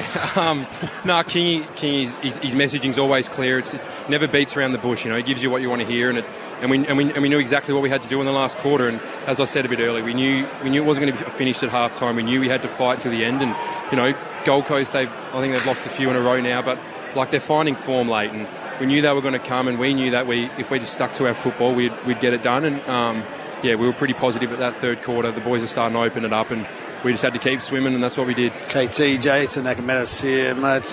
Now, did you have a directive to actually play on Christian Petrarca, or were you just having to run around with him for a bit? No, there was no set person to go to today, but just happened to be on track, and I only spent a short period of 2 years with him, but I love Track. He's a funny fella. We have similar brains and mindset, and had a good 2 years. How did you find it though? Because it's not the easiest opponent to come up against, particularly an old one that reasonably well. Yeah, I was pretty lucky. Goody always got me to sit with him and watch tape with him every week, and I come to learn pretty good with Track, and I felt at stoppage. I felt like I don't think he got a good one away. So sitting for a year with him, 2 years, watching tape every week, I think I learned a few points. But mate, Track's an unbelievable player. It's good to see him up here doing well, and we all a lot of love and respect for him, and I wish him all the best for the future, and I can't wait to come up against him again. Colton, Matt Primus up here. Well done on tonight. Interested, you talk about the Demons footy, and I thought your first quarter it flowed pretty quickly, and then I thought the Suns did a good job of curtailing it a bit in the second and third quarter, but that last quarter wasn't just free-flowing footy. It was your contest work in the middle of the ground, and then you're locking the ball inside 50, which you weren't able to really do for three quarters. That's what changed the game on its head. Was there a bit of a talk about that at three-quarter time, or nothing like that, just trying to get on top through the middle? Yeah, look, we come in at half time. I think we're down in contest, I think, and we knew contest will win us the game. Each line sort of just went back to their focuses on contest, and how we're going to win it at each line group, and we just go out and play football. That's what we get told to do, and take what the game gives us. And look, the last quarter obviously was quite a good one, and they kicked the late one there, but look, Demon football was on show. Can you talked about playing on Christian Petrarca, who you know so well. What's it like when you get new guys in halfway through the year? We've loved the impact that Joel Fitzgerald has had with his footy. He's kicked a couple of goals today as well. Moustache. Pretty good moustache as well. What's he like as a guy fitting into the group? Oh, bloody, I could talk all day about this fella. We've got time. Mate, he is a ripper. I'm trying to actually spot him here in the rooms because I just look at his face and start laughing. Mate, I love him that much. He's come in, he's made a good impact, and he's made for the game. He's made for football. He adapted well, and, mate, he's fit right in there. He's over the back. Oh, geez, I love looking at him. He's a pisser. No, he's fit in well. And as you can see, like in his football, he's just made for it. Full credit to the coaching staff, the recruiting staff, and everyone that got him to the club because, geez, we're a better place for him, and we love him here. And geez, I just love him. Did you have a bit of an existing relationship with him? No, I played on him in my first year. Actually, I think we had like a little biff, but there's Jack Henderson actually got suspended, I think, from him. So they had a bit of a laugh about it, and Fitzy called him a sook and whatnot. So I think there's a bit of stirring up. But, mate, he's fit in well, and there's no blood at all. Oh, I bloody love him. And look, that feeling good about your footy. It must, that you're winning, you're relevant, and look, you go back to work this week, and you think we're playing Red Sharon footy at the G against the top of the ladder Dockers, and the whole comp's going to be looking at us next week. Must be a good feeling to know that you're getting to this point of the season and you've put yourselves in a really good position where a lot of people are taking notice. Yeah, definitely. I think the G's out. The G's are home. The G's are fortress. We come up against them early in round 2, and they shopped early and got the work and they got the job done on us. But look, it's back end of the year. It's exciting. We've learnt a lot. We've come a long way since then, and we've evolved. And look, I'm so excited for this next Saturday with the Freo and. A lot of mates there, so I can't wait to biff heads again. But mate, we're all looking forward to it, and we'll just get through this week, and we'll see you on Saturday. Well, it was such an entertaining game of footy, and from your perspective, you got the job done, Colton. Thanks for your time on ABC Sport. Good luck against the Dockers next week. Thanks, guys. Cheers. And I wish we had more time for him to tell us about Joel Fitzgerald, the 22-year-old who was picked up in the mid-season draft, kicked his first goals in league footy today, and. He kicked 2, didn't he? Yeah, kicked a couple. He did kick 2, but sometimes you don't listen to the words, you just listen to the tone of an interview, and that can tell you so much. Absolutely. He what he's talking about, though, you look at him on the field with that beautiful moustache, you think, oh, he looks pretty serious, and then he's saying he's one of the most hilarious blokes that he's ever met. It's just amazing. Like winning rooms were always happy rooms. Love of footy. But, demon footy and love, and that's what comes through. That was the phrase that it was repeated several times, demon footy, demon footy. But if you're enjoying it and at this elite level, that's an extra bit of secret sauce. It is Colton. I don't think I've met any Coltons. That's a Colton, yes. Have you called any Colton? No, that would be the first Colton that I've called, I reckon. My cousin's had a baby and called it Colton. There you go. With a K? No, with a C, but... Colt for short. There you go. Colt. Colt, yes. Melbourne's won by 9 points here. 18-6, 114 to Gold Coast's 16-9, 105. Second half is underway at Docklands. Adelaide 11 goals, 773 lead. Essendon 5-4, 34. After Richmond beat West Coast by 11 points. Early today, Acker's called it. It's all over. NRL scores of the day. Cronulla 32 beat South 16, and the Parramatta Eels have beaten the West Tigers 16-13. Now, that's a weird score. What happened there? Is there no golden point? No, Adam Dewey kicked a field goal with 9 minutes to go for the Tigers to lead 13-12, only for Isaiah Iyongi to score the winning try for Parramatta 5 minutes from full time. So that game went to golden point earlier in the year when Jock Madden kicked a penalty goal for the Tigers to win, but now Parra's got one back. He had a big week, that Dewey, didn't he? Well, not as big as if he could have turned up and played. Yes, yes, true. Righto, let's do the stats here before we get Matt's and Acker's 3, 2 and 1. Who's delivering today? I know it's always a combined effort, but who's... I think it's my turn. Okay. For the Demons, Jake Bowie, 29 possessions, 29 for Trent Rivers. Max Gawn, 25 disposals, 10 marks, 14 contested possessions, 7 centre bounce clearances. So he actually got 7 centre bounce clearances himself. Game high. Max Gawn. 33 hit outs, 8 score involvements. Oh, what a marvel. 25 for Sparrow, 23 for Fitzgerald, 20 for the man that we spoke to, Colton Tolstrup, 20 for Langdon, 24 Pickett. John Noble had one of his better games. I mean, the numbers were good, but he just looked like he was back to that creative running best, Johnny Noble. 34 disposals off halfback for him. Rowell with 30. 18 of his 30 were contested. 8 clearances, 6 centre bounce clearances. I love the 9 tackles as well for Rowell. Oh, super dope. Monstrous. 21 for Anderson. Then it drops off. 21 for Anderson, 21 for Miller, 19 for Andrew. Overall, Melbourne had 364 disposals to Gold Coast's 316. So that's plus 38. 48. Yep. Plus 48. Contested-wise, D's won that, plus 29. The clearances to the Suns, plus 5. Tackles, D's, plus 10. Inside 50, Suns, plus 3 in the end for the inside 50s. It was plus 15 or something, three-quarter time. Yeah, 58 to 55. Okay, let's do that last quarter. Matt, I'll see if I can isolate that. Yep. If the computer wants to play ball with me. Computer says no. Yeah, there's a bit of Little Britain about it. Yep. Hold on, here we go. Melbourne 19 to 9 inside 50s in the last quarter. Centre bounce clearances in the last quarter. Melbourne 6, Gold Coast 2. Contested possession. Contested possessions, Melbourne 38, Gold Coast 26. So all of those key parameters, it's 1 point the difference at three-quarter time. Yep. Win the contest, win the ball out of the middle, get it forward more often. Bang, bang, bang. There's the simple game. Triumvirate of turning a 1 point lead into a 9 point win. Yep. Okay. I'm right here, mate. He's right behind us. Jason's ghosty behind me. He's like been over my right shoulder all day. He's like an umpire. Now he's looking you're at the stats post-game. looking at the screen. I was just making sure my 3-2-1 is exactly the way, because I can read his mind, being Matty Thomas, and I know exactly what is I should say, who should be getting the votes. Well, I love these discussions on air between yourselves. So let's hear Matt and Jason go through their minds before we get the 3, 2 and 1. Yeah, well, this is what I'm thinking, Matty. I'm thinking, believe it or not, 11 score involvements. We don't talk about him because he's only a new player. But Fitzgerald for one vote. It was Absolutely.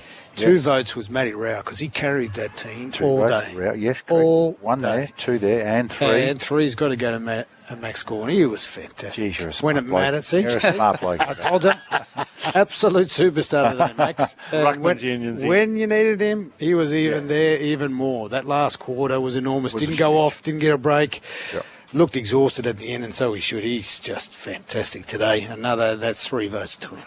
3 to Gawn, 2 to Rowell, 1 to Fitzgerald. And look, I'll give a shout out to my mum. I actually got a selfie with Max Gawn last year when the Demons played. That would have been at the Gabba. Reflecting off 2 big foreheads. Yeah, but we just take a moment. You know, he has just been the constant. He won't go forever. 34 years of age. 267th game today. They changed the rules on him. He's still effective. Yep. Again, how many times have we seen games where in the last quarter he just gets to the spots where his team needs him. He had 4 centre ball up clearances in the final term. I wonder how many 34-year-olds have made, Acker probably has, but how many have made All-Australians? Well, Zorks was... Zorko got one. Zorks, yes. Most recent 36. ones. Yeah, he was 47. 36 he was. Yeah. There wouldn't be too many. And then talls, rucks or tall backs or forward. Yeah, extraordinary. And, he's battered, but amazing. Did you play against him at all? Or was he... No. I might have at the very end, but he did knees early in his career. Yeah. Didn't think so. He's been playing for a long time, but yes, 209 centimetres of... Yeah, big boy. Big man. So Maxi Gawn could equal Robert Harvey's 9 All-Australians this year. Robert Harvey, got the record 1 out, has a halves all by himself. 9. 9. So Rashudo's got 8, Gary Ablett 8, Franklin 8. Danger? Gawn 8. Danger's 7, is he? Danger's 8. No, Danger's 8 as well. Yep. Big names up there. Gary Ablett Jr. and Senior have got 16 between them. What did you have, Acker? How many did you have? 4. I had 4. I should have 6. Mate. I got robbed late in my career. I was the best small forward in the game, but let's not talk about it. I'm over it. I've forgotten all about it. Robbed. Actually, this is a true story. Here we go, good. Can I just say last night? Yes, you can. All right, I'm sitting there. We're actually watching the Brisbane game. We've got the 18th birthday parties going on. Yep, your daughter's 18th. My daughter's 18th. Clark Keating, and the Keatings are over. Anyway, Crackers is there. Big Crackers comes into my middle room. My middle room has where the game's on because the Broncos game's on in the bigger room where everyone was. So anyway, I'm sitting down and Crackers is about 5 minutes goes by and he goes, "Hey, Yucca." I said, "Yeah, mate." He goes, "What are those things underneath the TV?" Those 4 things, yeah, they're all Australian. Crackers went, "Really?" Because they actually mine one. I don't know if you've ever, they look like ashtrays. Ashtrays. They're ashtrays, but my father-in-law got out the ape grip glue and he stuck them to them. So they actually look like one piece because you get them in 2 pieces. And Crackers had never seen one. I said, that's what happens when you only play 1 month. But he's got just as many premiership medallions as you. And he's Good month, though. Terrific bloke. Yeah, he is he's a bit like Max Gawn in a way. He's a big teddy bear, Crackers, isn't he? He is, yes. He's all our big guys were, except for Jamie Sharman, who's a lunatic. Yeah. He's a big softie. I still remember, I think I was chatting to him in the rooms after the 2002 grand final because he wasn't picked. He was in the reserves. Yes. With that right. Second one that you won, and he was saying, "Mate, 4 weeks ago you're playing in the quaffle," and he started tearing up, and I was like, "Oh, you beauty! Great interview after a grand final. I've got the ruckman crying." He is a softie, though. Yeah, with 3 daughters. He'll have 2 of them. Might be in this. We're looking out the window. You guys can't see it because you're on radio, but there is the Suns and the Lions are playing the AFLW preseason game. I think one of his daughters, if not all 3, will be in there at some stage. Big Crackers. Wow. Skinny Lappin's daughter's out there? Yes. She is now. Oh, there she is, running out of the middle. Oh, boy. Good delivery as well. So, it's 1-2-0 Suns in front early on, but a lot of the stars, I don't think they'd be backing up. Maybe just kick a goal. Our champ Stanto's out there somewhere. Where's Jamie? Is she back? Yeah, she's Stanto. Jamie Stanton's playing out there somewhere. She's our forward. Anyway. Might be on the bench. We've got a couple of minutes before we wrap up.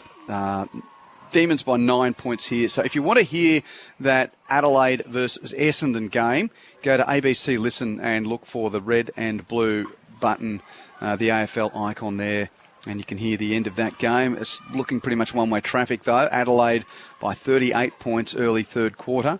Crows 12-7-79 to the Bombers 6-5-41. So if Adelaide roll on with this result, they will finish the round in 4th. And Brisbane will be outside the top 4, having not only lost, but lost handsomely to Carlton last night. Thanks, gentlemen. Bern and Zane are back from the rooms. Bern Young, by the way, who helps out Zane with all the social media content. So get on the socials on the way home to see, I reckon, Colton Tolstrup's face light up when we ask him about Joel Fitzgerald. Mustache. And... the quartet up front here, we reconvene at the Gabba on Friday night. What a game, big game. Brisbane versus Hawthorn. That'll be a good game. They better be ready, the Lions, so I'm sure they will. Well, they've got to be more ready than they were last night, I'll give you the tip. Yeah, no, they got well big. Who'd they lose to? That blue team. Don't say that. Blue team. Hey, haven't we been nice and controlled? Oh, very much so. Come on now. Yeah, we have been. Could be gloating some more. We're back. Can't even pick a coach who's winning every game for next year. You guys have got, it's like a commitment problems, with your girlfriend. You just want to say, "Oh, look, you know what? I think you're good enough." Jason, we have 20 seconds left. Rightio. Can you mute his mic now? Get on your bike, literally. Back up the F1 chase. I'll catch you on Friday night. Thank you. Thanks, Matt. Thanks, Pricey. Thanks to Pete on the faders here and to Akash back in the studio. The D's have won it by 9 points, as mentioned. Adelaide and Essendon continuing on ABC Listen if you want to catch more footy. It was a really entertaining game at Carrara. Hope you enjoyed it with us. Under pressure with the handball, through hands, Cozzy Pickett from 45. Put down your glasses. Pickett with pace and precision. Off the hands of the pack, rode by Windsor of the Demons. Hands to Fridge in the pocket. He's usually good from here. And on this Sunday, it's a usual Sunday because that's good from Bailey Fridge. Fitzgerald had a fumble. Suns ball. Lombard snaps and kicks the goal and puts the Suns in front. Bailey Humphrey takes the mark on the arc of 50 at left half forward as the half-time siren goes, and Bailey Humphrey has the leg for this. Man on the mark, standing just inside 50. It's a tight angle to the left for Bailey Humphrey. Man on the mark is squatting down. He launches it from 55. It's got the leg. It's straight. Suns hit the lead at half-time. Umpire throws it up, gone into the path of Harry Sharp. Oh, that's a sharp shooting effort from the young man. Gets it from the left forward pocket. That's his second goal. Rivers to the arc of 50, the steal to Fitzgerald, who launches. He's got two. His first 2 goals in AFL footy. And the D's hit the front. Or Petty marks before the siren, and he's 50 from goal. He'll get a shot. Harrison Petty, no angle to speak of, but will have to clear 55. Hooks it with his right boot. Has it got the journey? Yes! It's the accuracy as well. And they get around Harry Petty, and the Demons will go to 3/4 time in front. Is it long inside 50? Oh, what a fly! Wow. The Big Roo takes it 40 metres out, slight angle to the left. That is a packed mark to behold. What a mark. Can he follow it up with a goal? From 40, Van Rooyen drills it. He's got 3. The D's lead by 9 points. Windsor hands it back in field to Steele. Rushed inside 50 though. And the long kick on goal is a goal from Windsor. Long to the goal mouth, that won't have the carry. Off hands right by Rogers in the pocket. Spins on his left. Snaps and goals. Runs to 50. Kicks to the goal mouth. He's looking for the fly of Langford. Marks, plays on goals. Brilliant ball movement from Melbourne. The D's have held on to their spot in the top 6 for the time being, with a cracking, entertaining victory over the Gold Coast Suns, who are now 10 starts without a win. The D's have won a bottler by 9 points.